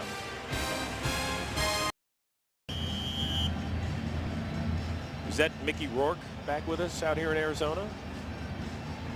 I don't see any flowing locks, so perhaps that's the wrong wrestler. Jay Feely's 44-yard field goal has tied things up at 13, and he boots it away. Roby 5 yards deep, bringing it out. the 20, the 25, and out of bounds at the 27, and that's where the Saints will take over in a 13-13 game. Today's game is sponsored by Chevrolet. Every model is backed by a 100,000-mile, 5-year powertrain limited warranty. 13-13 in Glendale, Arizona. Arizona's defense forced a 3-and-out of Drew Brees and the Saints to open the second half. Now their second possession, and it's Ivory off the left side. Cut back, makes a good spin move and gets the first down, or close to it, as he's up near the 40.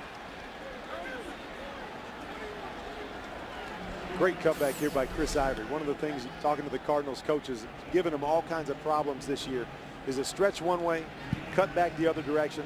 Great second effort by Chris Ivory to keep on going. They love his talent, an undrafted free agent out of Division II Tiffin after he started his career at Washington State. Getting the rock in the absence of Reggie Bush and Pierre Thomas.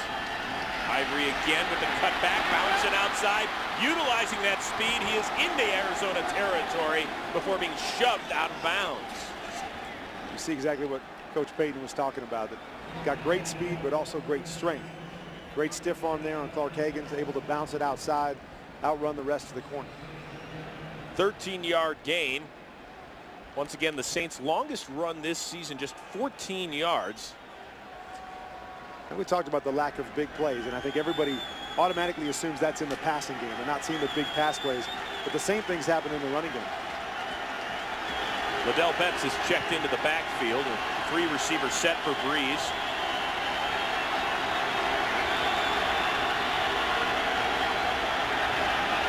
Flags all over the place. Brees going deep.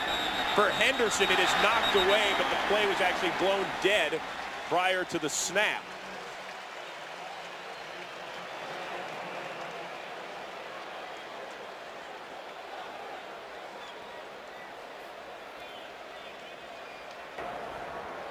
Prior to any action, false start.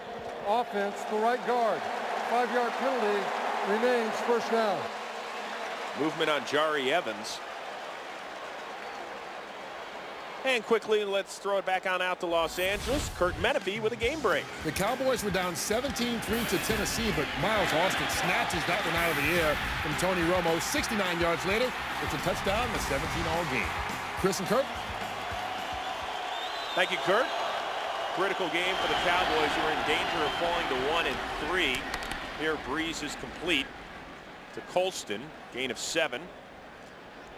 One of the new trends that's been taken over the league is a lot of teams will call a run play, and they build in a quick one-step, quick slant, quick throw to the outside in case a defense comes down, drops an extra guy in the box. Quarterback just jumps up, hops to his guy one-on-one, pick up a gain of 7, just as good as a run play.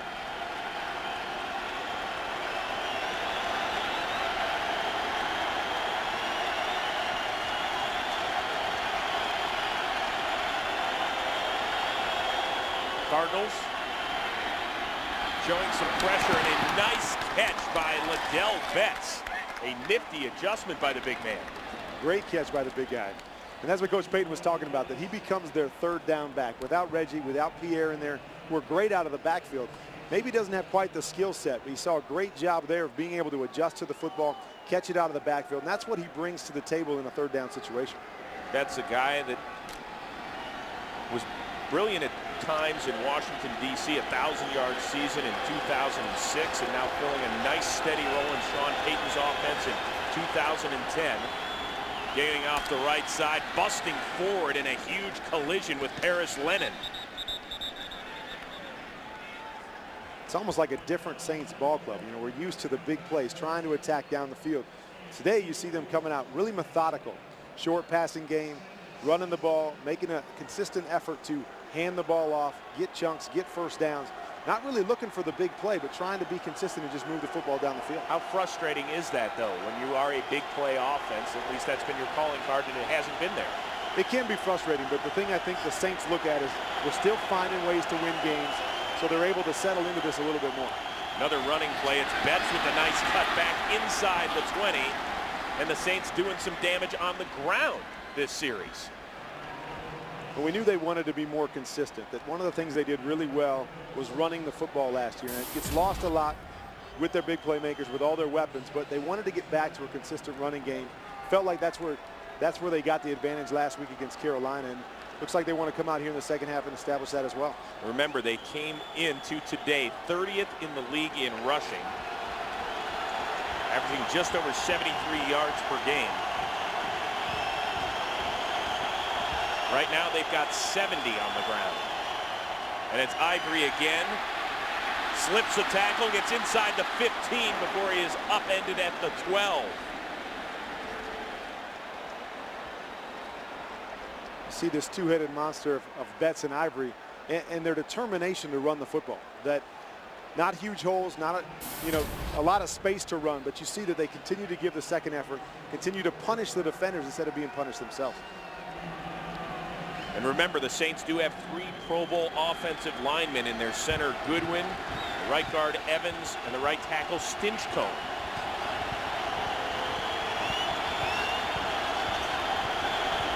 Play action, Breeze hits a short one to Robert Meacham, just a little shy of the first down. And here's where you start to gain that advantage, to run the football, to pound it a little bit, to be able to hand it off and gain chunks and get first downs. It allows you to pull out that play action. We saw it earlier where they tried to get a big play. I wouldn't be surprised at some point here quickly in the second half where they try a play action and try to get one of those deep throws downfield. And what about on 3rd and short? I think the way you've been running the ball with those 2 backs, you're probably going to hand it to them again. Let them give you that second effort and get the first down. It is Ivory in the backfield, not Betts. And it's getting loud in here. Ivory, first down, and then some inside the 5. So here's where it becomes so critical for the Saints, where they've struggled so much this year, is punching the ball inside the red zone, tight to the end zone. And this is the stride that Drew was talking about yesterday. This is where we need to get better. We got to find ways to put the ball in the end zone, not to have to depend on that 50, 60, 70-yard big play, but be able to make the drives and finish them off with scores. Well, for their lone touchdown down here, they hit Jeremy Shockey for the score. And it's Breeze again through the air. Plenty of time. Throws knocked away at the last minute. Greg Toller, as it was intended for Devery Henderson.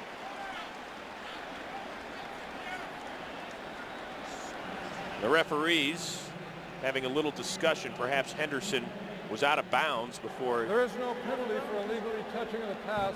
Although the receiver went out of bounds, the defender was the first to touch it. Therefore, there is no foul. So there you go.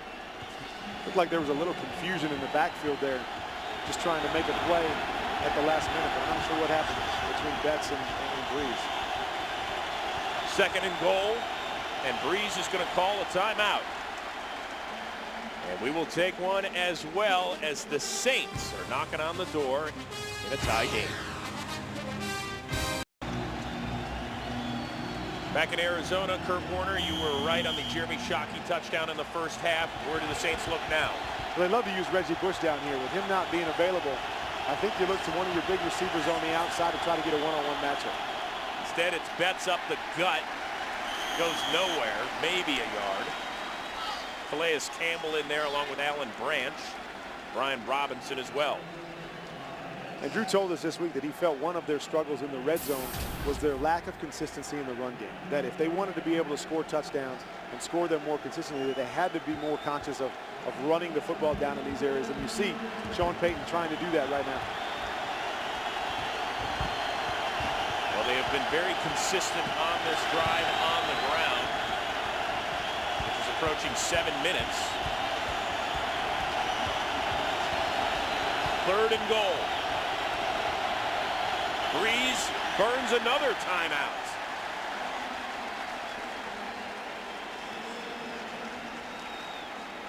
And boy, to use 2 timeouts in about a 3-play span.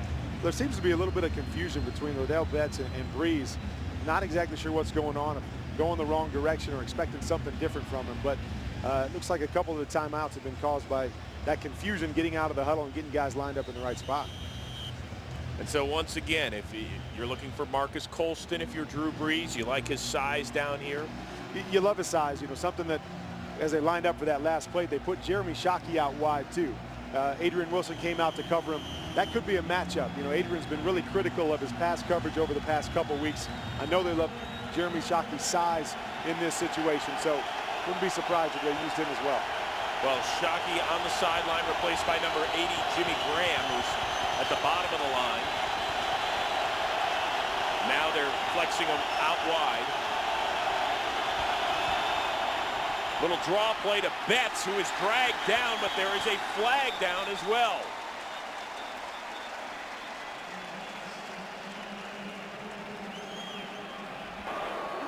False start, offense, number 78. 5-yard penalty, remains 3rd down. That's John Stinchcomb, the right tackle.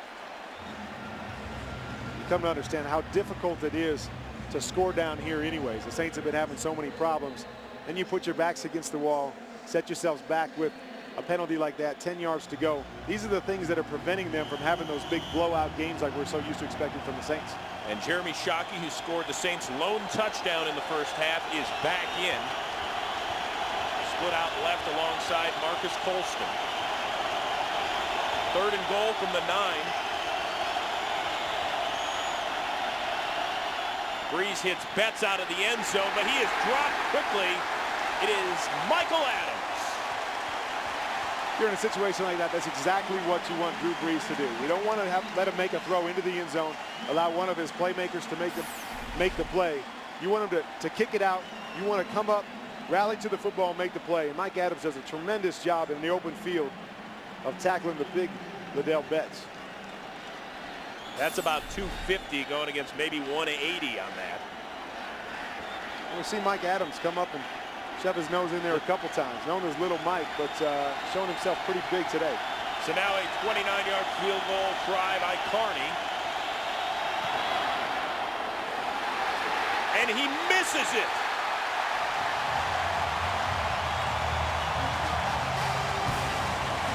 Carney with the miss, and we remain tied.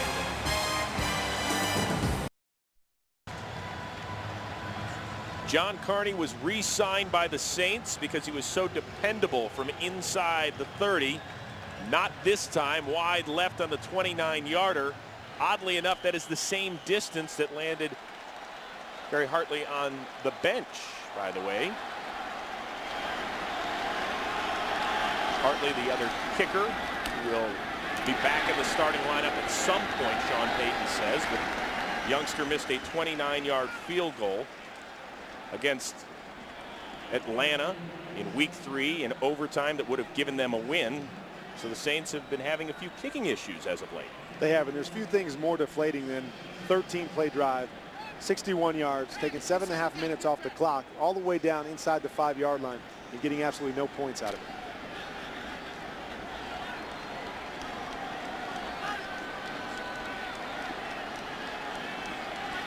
So 2nd and 6 for Max Hall.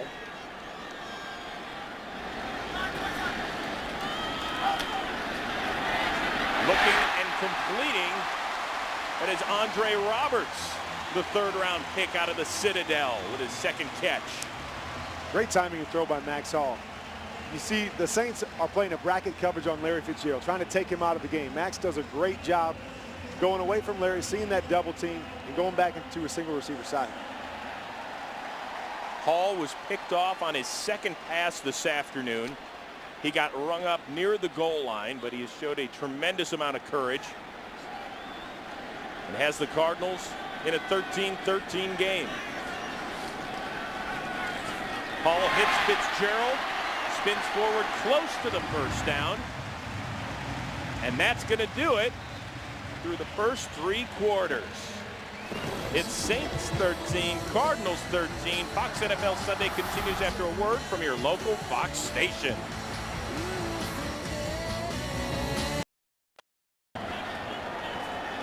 We have a great one going in Arizona. Start of the 4th quarter, tied at 13. 2nd and short for the Cardinals. Hall out to Beanie Wells, who has it for the first down and gets it to midfield. And so far today, everything seemingly has bounced the Cardinals' way. Drew Brees picked off on the tip ball. That set up this. Max Hall getting lit up, but Levi Brown scoops it up for the Cards' lone touchdown. Then Hall loses it, but Alan Faneca falls on it. That set up the game-tying field goal. And then John Carney from 29 yards out misses wide left. And it seems to be the theme for the Saints all year long. Even though they found ways to win, they've been shooting themselves in the foot, not being able to get the bounce and make plays go in their direction. And it has allowed the Cardinals to stick around in what is now a tie game. Wells spun down after a 2.5-yard gain. Heard all week about the confidence they have in Max Hall. Been extremely impressed with how he's responded after the early mistake. He's come back, he's been beat up a little bit, been hit, sacked a couple times, but he still continues to show poise in the pocket, stepping in, making throws, confident in what he's doing out there. 13 quarterbacks went in the NFL draft in 2010. None of them named Max Hall, who had a school record 32 wins at BYU.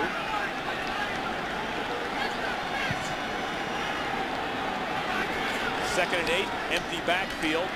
Hall looking down the middle for Fitzgerald and has it, an amazing catch, plus a flag as well. That one will be on Malcolm Jenkins.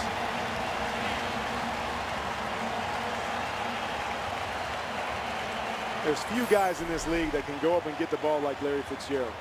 He just runs a slant, a second window slant, but you see his ability to reach up and grab the football.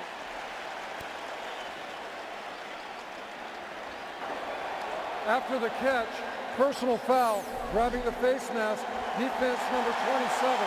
This penalty will be assessed from the end of the run, first down.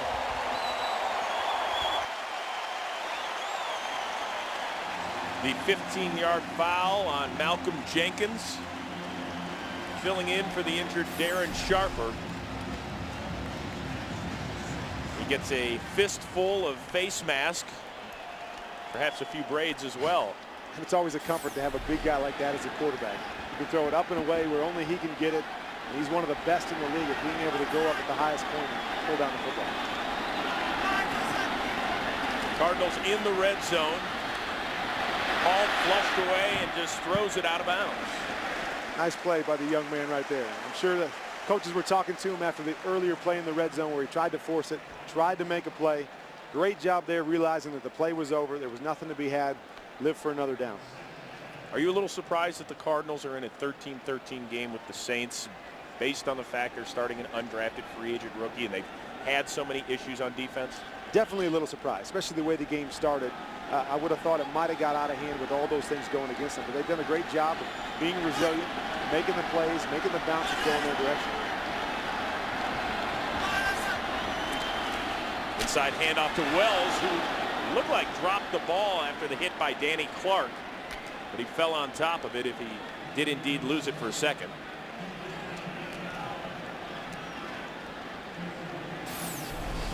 See here, Danny Clark come from the right side of the screen, unblocked, hits Beanie Wells. You see the ball pop out there, which has been a problem for the Cardinals over the last couple of years with their backs, is dropping the football, especially in critical situations. Fortunate there. You see another bounce go in the Cardinals' direction.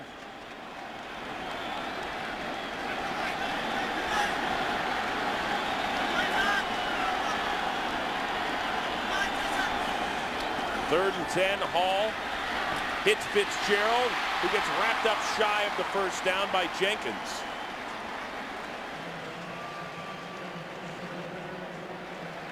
You notice that they've lined Larry Fitzgerald up in the backfield a number of times in this game. They motion him out of the backfield into a position, but you see Malcolm Jenkins right here coming down to double team Larry Fitzgerald, something they've been trying to do the whole game with these young rookies in there. We're going to force somebody else to catch the ball. In that situation, Larry was able to beat the double team, but they're trying to take him out of the game and make other guys beat him. Well, Carney missed moments ago from 29. Feely does not. And for the first time this afternoon, the Arizona Cardinals have the lead. Today's game on Fox is sponsored by Ram Trucks. by PlayStation Move. Move into the action, only on PS3. And by Visa. More people go with Visa.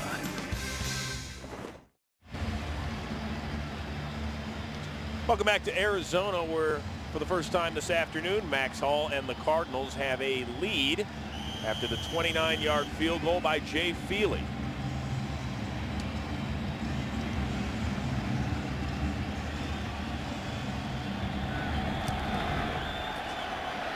Roby bringing it out from 4 yards deep. Across the 20. There is a flag down on the field.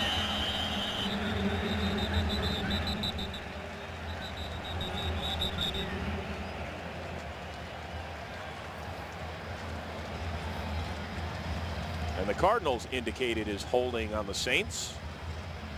Let's see what Tony Corrente says. There is no foul for offensive holding on the play. The play stands as ruled. First down. So the referees disagree. The Saints have the ball down 3. Sean Payton, the head coach, on the left. Greg Williams, the defensive coordinator, on the right. The Saints, every game this season decided by 5 points or less. And they're in another tight one this afternoon in Arizona. Breeze out to Betts. Wrapped up by the rookie, Darrell Washington. Well, once again, Chris Rose joined by the Super Bowl MVP, Kurt Warner. And Kurt, let's be honest, we probably didn't see this one coming. No, definitely surprised at this point. You know, starting out with a 10-0 deficit, rookie quarterback in there, a lot of new faces. Really surprised that they've been able to be resilient and come back in the second half, fight through it, and actually have a lead at this point in the game. But what did Sean Payton tell us about the Saints? He loves the resiliency of this team. They've had to come back in so many situations, not only this year, but during their Super Bowl run. But this time, Betts loses the ball. It's on the ground and picked up by the Cardinals. It's Kerry Rhodes, and he is into the end zone for a touchdown.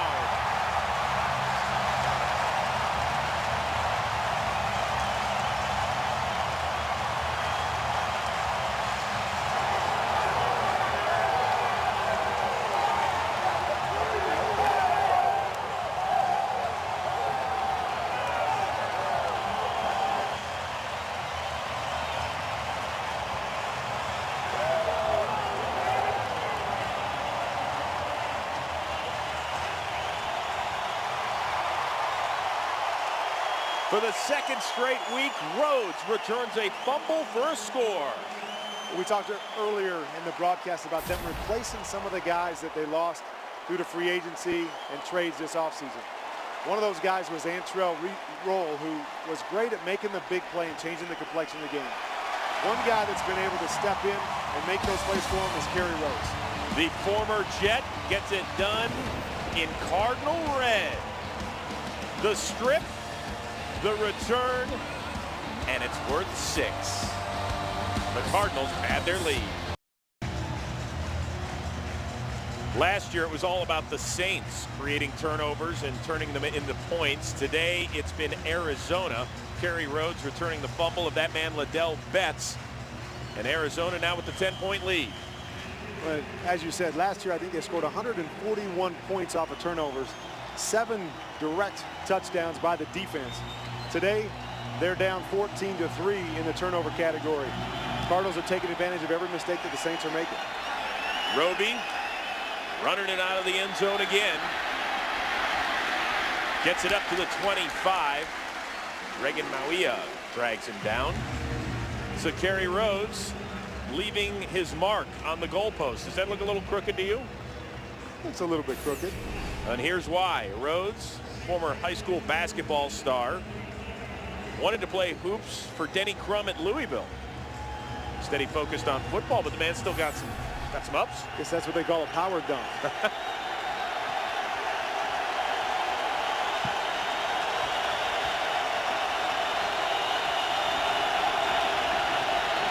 So now the Saints down 10. Plenty of time for Breeze, who just has to throw it away because everybody, including the fullback Keith Evans, was covered. Right now, we will complete our pass to Kurt Menefee in Los Angeles for a game break. Speaking of completion, San Diego, Phillip Rivers hooking up with Malcolm Floyd. 41 yards on the score. Right now, Floyd had 195 yards receiving. Rivers 352 yards passing. And they're only midway through the third quarter. San Diego up 24-15. Chris and Kurt. Thank you, Kurt. They have turned into an explosive offense. They are #1 offense in the league. You know, lose some players, some holdouts. They still continue to fire on all cylinders. Just replace some of the guys they're missing and just keep on going. This time it's Chris Ivory firing out for about a 4-yard gain. And if you're the Saints now, you're down 10. Drew Brees has been in this situation, but the building's getting loud each and every play. What's it like in that huddle? Well, the great thing is they've been there. You know, they've said they've played their best football at the most critical times of games. Now being down 10 with 10 minutes to go, their big-time playmakers are going to have to step up and make some plays very quickly to get them back into this game.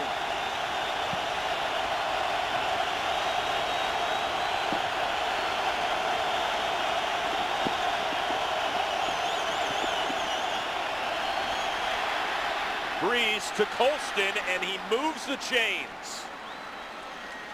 Huge first down there. Huge. Great job by Drew Brees. The pressure was starting to come on the edges. Does a great job of stepping up and delivering a great pass to Colston. See him looking down the field. Never takes his eyes off downfield. Steps up, avoids the pressure. Delivers a great pass on the run. Colston with a team-high 6 catches for 89 yards. More importantly, 4 fresh downs. Breeze looking for Shockey, and it is picked off. Greg Toller.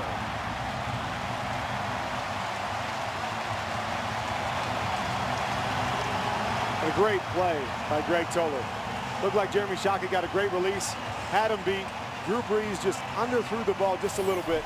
Greg Toller does a great job of going up, getting to his highest point, and not allowing the ball to get to Jeremy Shockey. So another turnover by the Saints. Arizona's defense, apparently that meeting they had on Monday, paying dividends on Sunday. And for Breeze, as you can see, his first fourth quarter interception in the last 26 games. Now can the Cardinals put it away? They try with Beanie. We heard Coach Billy Davis talking about Greg Toller throughout this week and talking about how he's a student of the game, how he's growing up, he's mature, and he's getting better and better and better every week, and he's gaining more confidence to make plays just like that. And now on the flip side, you've got this young Cardinals offense, certainly in the skill position area, led by their 25-year-old quarterback Max Hall, making his first NFL start. This is the critical time. Move the chains, get some first downs, run that clock. This is where I think Beanie Wells becomes so instrumental. Hard, strong, tough runner, handling the ball, keep him going downhill. You got to be able to close out games in what we call a 4-minute offense. Put it on the big guys up front, push the pile, continue to move the chains and get first downs, and keep Drew Brees off the field. Well, Wells stopped about 1.5 yards shy of the first down. So now 3rd and 1. He's still just pounded in the middle. Well, and Coach Wisenhunt was talking about this is the kind of team they want to become. They want to be able to spread it out, throw the ball to their talented young wide receivers. But to be the team they want to be, they got to be able to close out games like this by running the football. Well, Hall is in the shotgun formation with Hightower in the backfield, and now it's an empty. Hall throwing short. Intended for Max Komar. And Hall once again a little shaken up.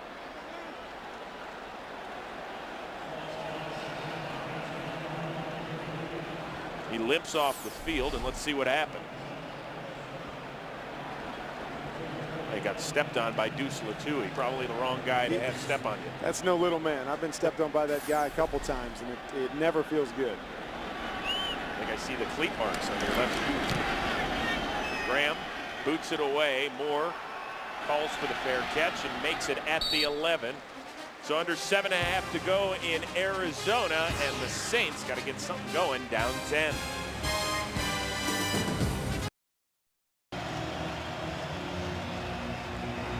Well, the interception didn't do any damage to the Saints except take a few more minutes off the clock.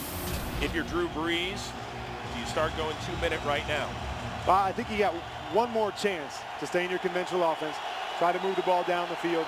Don't want to panic too early, especially with this team, but it's definitely getting to that time of the game. Saints do have only one timeout left, and they're running the ball. Ivory stopped for a gain of maybe 1. Continue to be surprised that they're not getting all their playmakers on the football field. We know that they've got 6 receivers with more than 13 catches coming into this game, so they've got a number of receivers that they can use. I'm surprised they're not using them in this situation to try to get some chunks, try to get some points on the board very quickly. The Saints used 2 timeouts in a 3-play span at the beginning of the second half, and didn't even get any points on the board out of it, even though they were deep in the Cardinals' territory. 2nd and 9. Brees hits Colston short, spins forward to about the 19, but he's still a 1.5 yards shy of the first down as Paris Lennon drags him down. So you see after that first down run, decide to spread them out, put their playmakers on the field. Looks like they're taking them back off now and going back to a running situation. I gotta tell you, I'm a little surprised that the Saints are taking this much time. And it's 10 points, 1 timeout left, and approaching the 6-minute mark. Ivory in the backfield. He gets it, and he gets nowhere close to it. Even with the second effort, Joey Porter stops him shy. So now what? Situation like this, there's no way you can go for it in a situation like this, but I'm surprised by the lack of sense of urgency by the Saints. Looks like it's real methodical. They're not getting up there. They're not pushing the ball like they're so good at doing. It's almost like they're, just trying to slowly get back into this game, but there's only 5 minutes to go. And with only 1 timeout left as well. So the punt team is on. Andre Roberts back at his own 35. Morstead boots it away. High one. Roberts calls for the fair catch and makes it at the 27. And before we go any further out here, let's send it back to Los Angeles and Kurt Menefee for game break. First play after Tennessee picked off Dallas in the end zone. Vince Young goes deep to Kenny Britt. Now he's down by contact. It's a 52-yard reception, led to a field goal and a 20-17 Tennessee lead. Chris and Kurt. Thank you, Kurt Menefee. Back here in Arizona, if the Cardinals win, there's been so much doom and gloom around the team with the quarterback change, the defensive issues. They win, they are in sole possession of first place in the NFC West. And let's remember, they have won this division 2 years in a row. Well, exactly. Coming into this game, talking to the Cardinals, feeling the atmosphere here in Arizona, you'd think the season was over. But even coming in at 2-2 with all the mistakes they've made, still sitting atop the division, they still got a great chance to win this whole thing. On first down, Komar hits his tight end, Patrick. Gain of 4 or 5. Keeps the clock moving, though. And the thing we can't forget is the last 2 years, like you said, won the championship, won the NFC West championship the last 2 years. They started out both those seasons 2-2 as well. So every year under Coach Whisenhunt, they've started out a little bit slow, 2-2.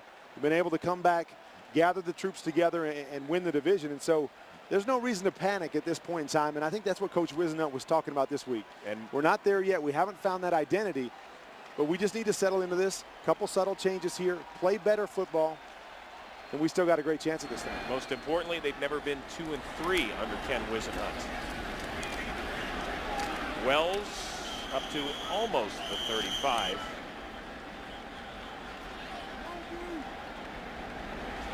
So here's one of those dilemmas in the third down situation.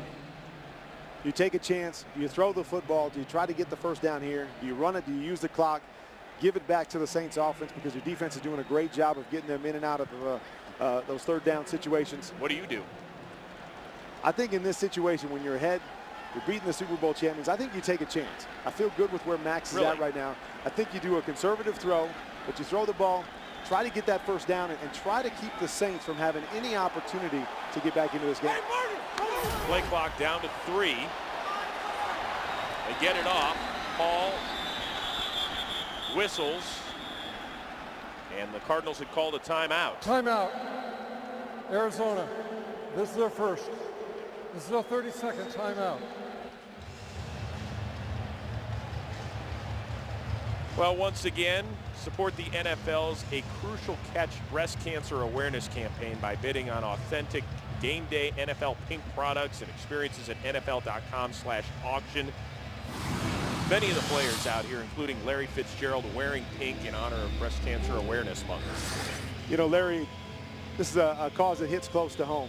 He lost his mom due to breast cancer.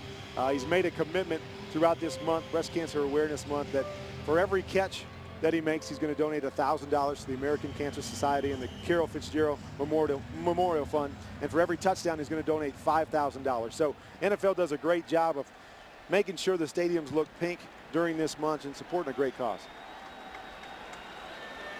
Larry Fitzgerald even donned out with the pink earrings that we saw before the game. A critical 3rd and 4, and Hall is going to throw. He swings it out, but Hightower was guarded well by Alex Brown. So the clock does stop with 3:32 to go. And the Saints are going to get another crack, and my guess is that we will see a little bit more urgency out of Drew Brees and the boys. I would expect to see a lot more urgency, but you saw in that situation, they were trying to make it just a quick, safe throw, see if they could pick up the first down. Unfortunately, it's one of those situations that works against you because the clock stops because you don't complete the pass.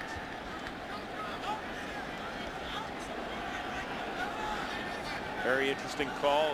The other team only one timeout left. Graham boots it away. Moore gives chase, calls for the fair catch, and falls on his backside at the 19.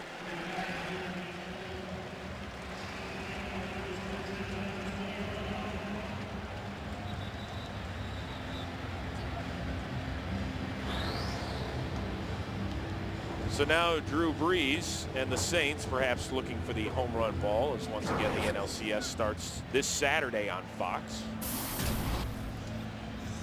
Well, since the missed field goal, New Orleans has gained just 22 yards. They've been outscored 10-0, thanks in part to the turnover and the fumble returned by Kerry Rhodes. And they found themselves in this situation in every game they've played so far this year. Down in a critical situation where they have to make a drive, they have to get points on the board.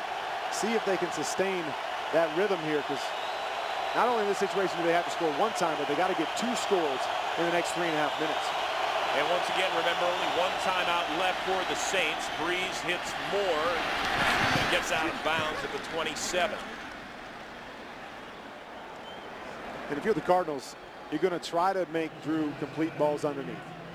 Key to the whole thing is you want to be able to tackle them inbounds, knowing they've only got one timeout left. Keep that clock moving. And Adrian Wilson, the Pro Bowl safety, is down on the turf and limping gingerly toward the sideline.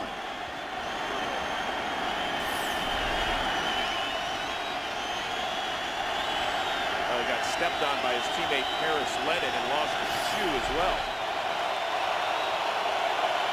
Hamza Abdullah is checked in. Jeremy Shockey gets away from Rashard Johnson's tackle, gets up to the 46, stays inbound, so the clock will run as we approach 3 minutes to go.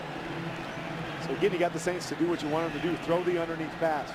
The whole key is being able to make the tackle. You can't let him make the first guy miss, get that extra yard, get those big chunks in this type of situation. Brees looking for Henderson, and the ball is knocked away by Dominic Rodgers-Cromartie as it hit the turf. Rodgers-Cromartie nearly got the interception. You see on a play like that, the ability that this young kid has. He's got a tremendous ability to reach, explode, and get the football. You see right there, he had it in both hands, just wasn't able to control it enough before he hit the ground. And Adrian Wilson back in for the Cardinals on 2nd and 10. It's Robert Meacham who gets the first down. Clock down to 2:40. If you're quarterback, you have a certain time frame in your head where you want to get that score. You definitely want to try to get it before the 2-minute warning. So you can use that as an extra timeout, being that you only have one left. Breeze incomplete in between Betts and Colston on that throw. So anytime you get in this situation and you get under that 2-minute warning, you probably have to assume that you're going to have to onside kick it and take your chances from that standpoint, because with one timeout left, the other team get a first down, a couple decent runs, they can run the clock out of them.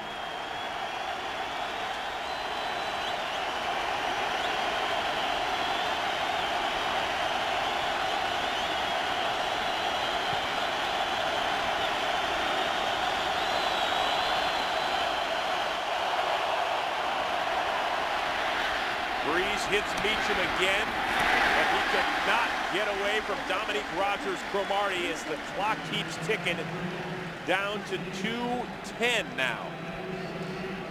A great job by Dominique Rodgers-Cromartie, using that speed to make sure that he tackled Meacham before he got out of bounds. And the Saints do not get it off before the 2-minute warning. So the Saints down 10 and driving.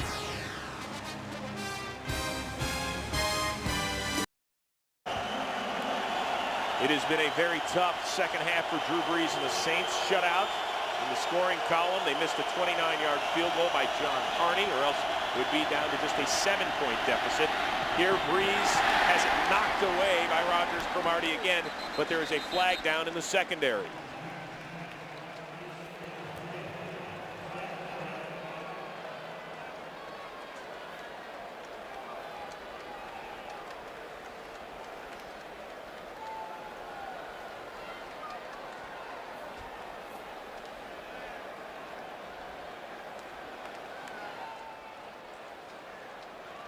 Yep.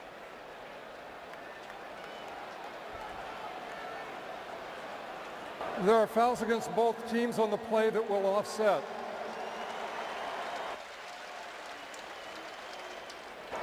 Personal foul, offense number 12, clubbed a player coming off the line of scrimmage. Holding defense number 27. By rule, these penalties will offset. We'll replay the down. Third down.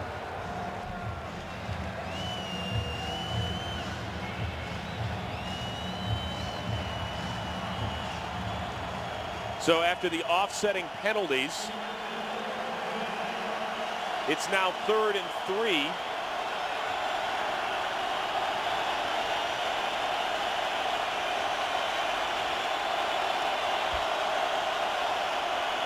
Pressure brought by the Cardinals. Breeze gets rid of it, looking for Meacham. He's got him, and he's got a touchdown!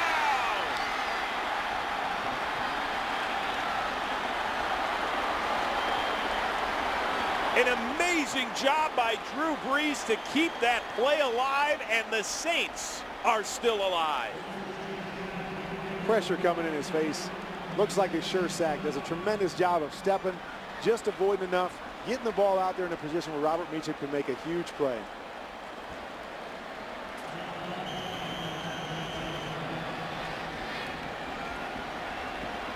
So Carney now on for the important PAT to make it just a 3-point lead for Arizona.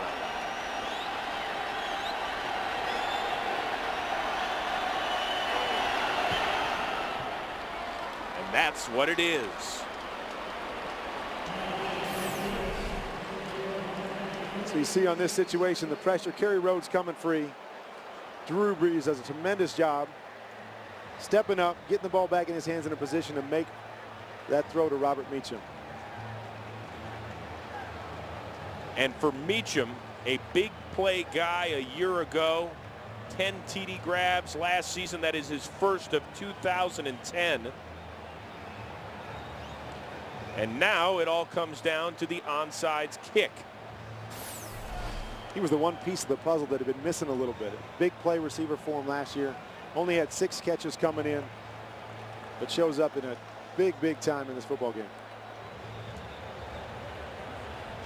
Well, here we go. John Carney, it looks like he's even changing the footwear to get this thing done. It's been Thomas Morstead who's been kicking it away, but he is the deep kicker. Carney 3 for 13 in his career with successful onside kicks. And in case you're dialing it back to the Super Bowl and the Saints open the second half with that onside kick, that was Garrett Hartley who got it done. It was not John Carney. And it was a situation where no one was expecting it. Larry Fitzgerald, part of the hands crew on the field at the 50.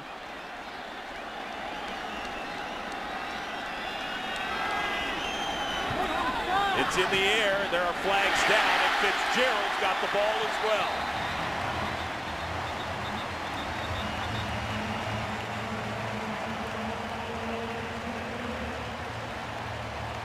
Fitzgerald's most important grab of the day wasn't even a throw by his quarterback.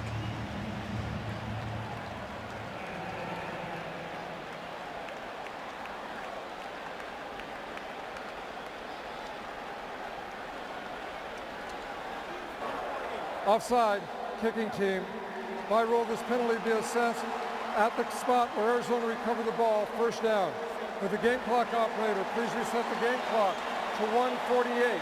1:48. Thank you. See that on the right-hand side. Just a couple guys just ahead of the kick there. That's the offsides. Larry Fitzgerald does a great job of coming up, securing the football, getting down.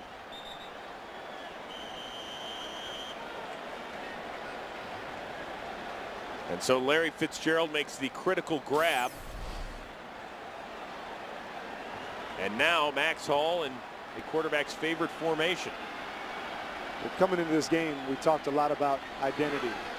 Wanted to set up some kind of identity, some kind of personality for this football team. And I think we've seen a little bit of that today. We've seen their defense come out, establish themselves, what they want to be. And I think they found themselves a quarterback in the young Max Hall, who maybe started a little shaky, but has ended up strong. Well, they've had quarterback issues in Arizona with the quarterback change. Matt Hasselbeck, welcome back. Sam Bradford, he has been a very pleasant surprise for the Rams, who dropped to 2-3 today. And then, well, it hasn't exactly gone Alex Smith's way out there by the Bay. But if Max Hall successfully kneels down a couple of times now, Arizona's going to be 3-2. They'll have a bye week. Then they're going to go to Seattle, home against Tampa Bay, at Minnesota, and then home to Seattle over their next 4 weeks. I think one of the big reasons to insert Max Hall in this situation, not a lot of high expectations coming in against the Super Bowl champs. Not sure if you're going to win or lose this game, but you want him ready for the Seattle game after the bye. To come in here and play like he did, defense play, capitalize on those turnovers, get a victory here. Going to be sitting in great shape as they go up to Seattle in a couple weeks. Well, Kurt, this was your first time back in this stadium as a non-player, but you couldn't help scratch that itch. What was going on here with Larry Fitzgerald? Well, Larry and I are really close, and we've been close for a long time. So we were out before the game, and something that we used to do before games is throw it and see who can hit the goalpost. So look at you, he wanted to challenge me a little bit, and he won the first one. He said I was old and should have retired, so I had to come back and hit it the second time to let him know there's still a little bit left in that right arm. That a way to scrape a little paint off of that. It's good work by you. How's that arm feeling, by the way? It's a little sore after that one throw, but my guess is it's not as sore as your legs have been as of late, as the Cardinals take a timeout here. You're exactly right about that. So I haven't been working out the arm quite as much as the legs recently. So I got to tell you, overall, quite an impressive performance by the Cardinals, especially after they get down 10-0. Max Hall has the interception on his second pass. Then they get it going. But kudos to the defense and Bill Davis, their defensive coordinator. They really took the onus on themselves this week. Well, and I think they knew this week with a young quarterback, young receivers that were playing, didn't really know what to expect from that offense, and they really wanted to take that ownership. 2 of their last 3 games giving up over 40 points. Really didn't feel that was their identity. We wanted to come out and make a statement and really show everybody what kind of defense they could be, and I think they did a great job today against one of the best offenses in the league. Not as sore up here as you've been on most Sundays working, right? That's exactly right, or as sore as Max Hall is going to be tomorrow. Kid's tough, though. So now 3rd and 8, under a minute to go. The Saints are out of timeouts. Max Hall's going to throw it to Ben Patrick and stripped away. And the Saints cannot recover in time, but the clock does stop. Wow. Coach Wiz has been good over the years and going into these situations and really trying to make sure you put that nail in the coffin. Exactly what he was trying to do there, but almost turned out hazardous. Fourth down. So Tony Corrente saying that the ball went out of bounds, and let's see just how close the Saints were to recovering this football.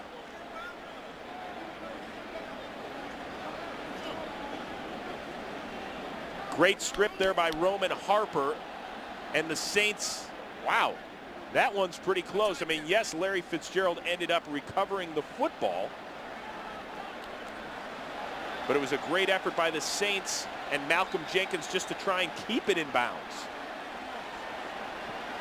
So now Arizona's going to have to punt it away with 51 seconds left. Pretty amazing in a situation like that, stopping the clock.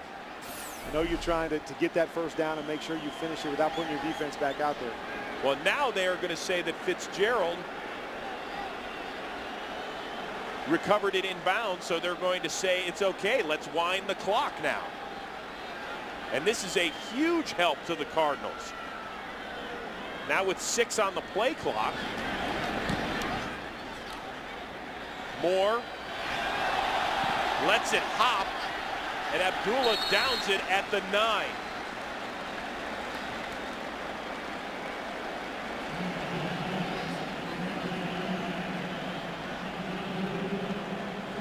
So the clock does restart after a fumble does go out of bounds. And that's why they ended up restarting it.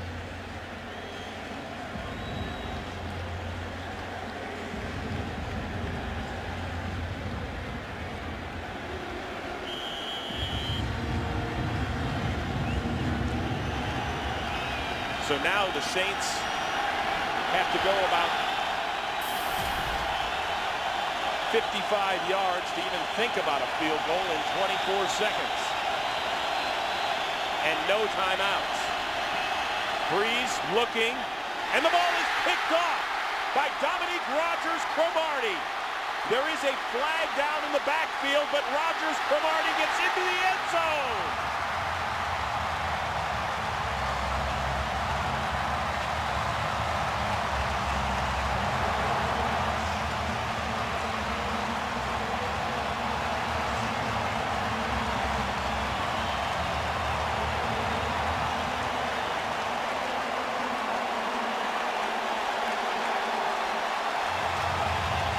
The exclamation point on a huge performance, especially by this defense. Dominique Rodgers-Cromartie knows that they've got to throw deep. They've got to throw out on the sideline because they can't stop the clock. Makes a great play and finishes this game off with an exclamation point for the Cardinals. Penalty was declined, so touchdown Cardinals. The PAT is good. And this defense, much maligned, 41 points allowed in 2 of their last 3 games. Not only have they held the champs to 20, they put 2 scores of their own on the board. Well, one of the things they wanted to do is they wanted to get better at turning the ball over, making plays for their offense, especially coming into this game with a lot of the question marks. And they came out today, been missing those playmakers the first 4 games of the year. All of them came out in big fashion today and made big play after big play after big play to get a huge victory for the Cardinals. An amazing score sheet as well for the Cardinals, who have 30 points. No touchdowns rushing, no touchdowns through the air. Their first one came on a fumble recovery by their left tackle, Levi Brown. Their second one came on a fumble return by Kerry Rhodes. And the exclamation point put on by Dominique Rodgers-Cromartie, interception return for a touchdown. Not sure I've ever heard of a scoring summary that went quite like that. 30 points scored, no touchdowns rushing or passing, but I'm pretty sure Coach Wiseman isn't going to give it back.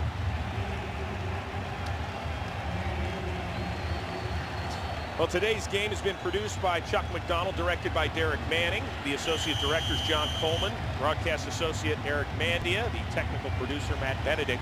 The studio was produced by Scott Ackerson, directed by Bob Levy. The associate director, Stephanie Medina. Highlights coordinator is Janice Pizzazza. Studio technical supervisor is Jack Simmons. Odell Betts turns it up to the 38-yard line, so there's most likely one play left, and Max Hall is going to have his first win as an NFL starting quarterback. When you felt the confidence coming in with the Cardinals, felt confidence they were going to be able to make this thing work, come out and put a good performance together. I think they felt confidence in Max Hall, but I don't know if they quite expected it to all play out like it did. All right, Kurt, well, I certainly hope you enjoyed your first NFL on Fox experience. I know we'll see you later this season.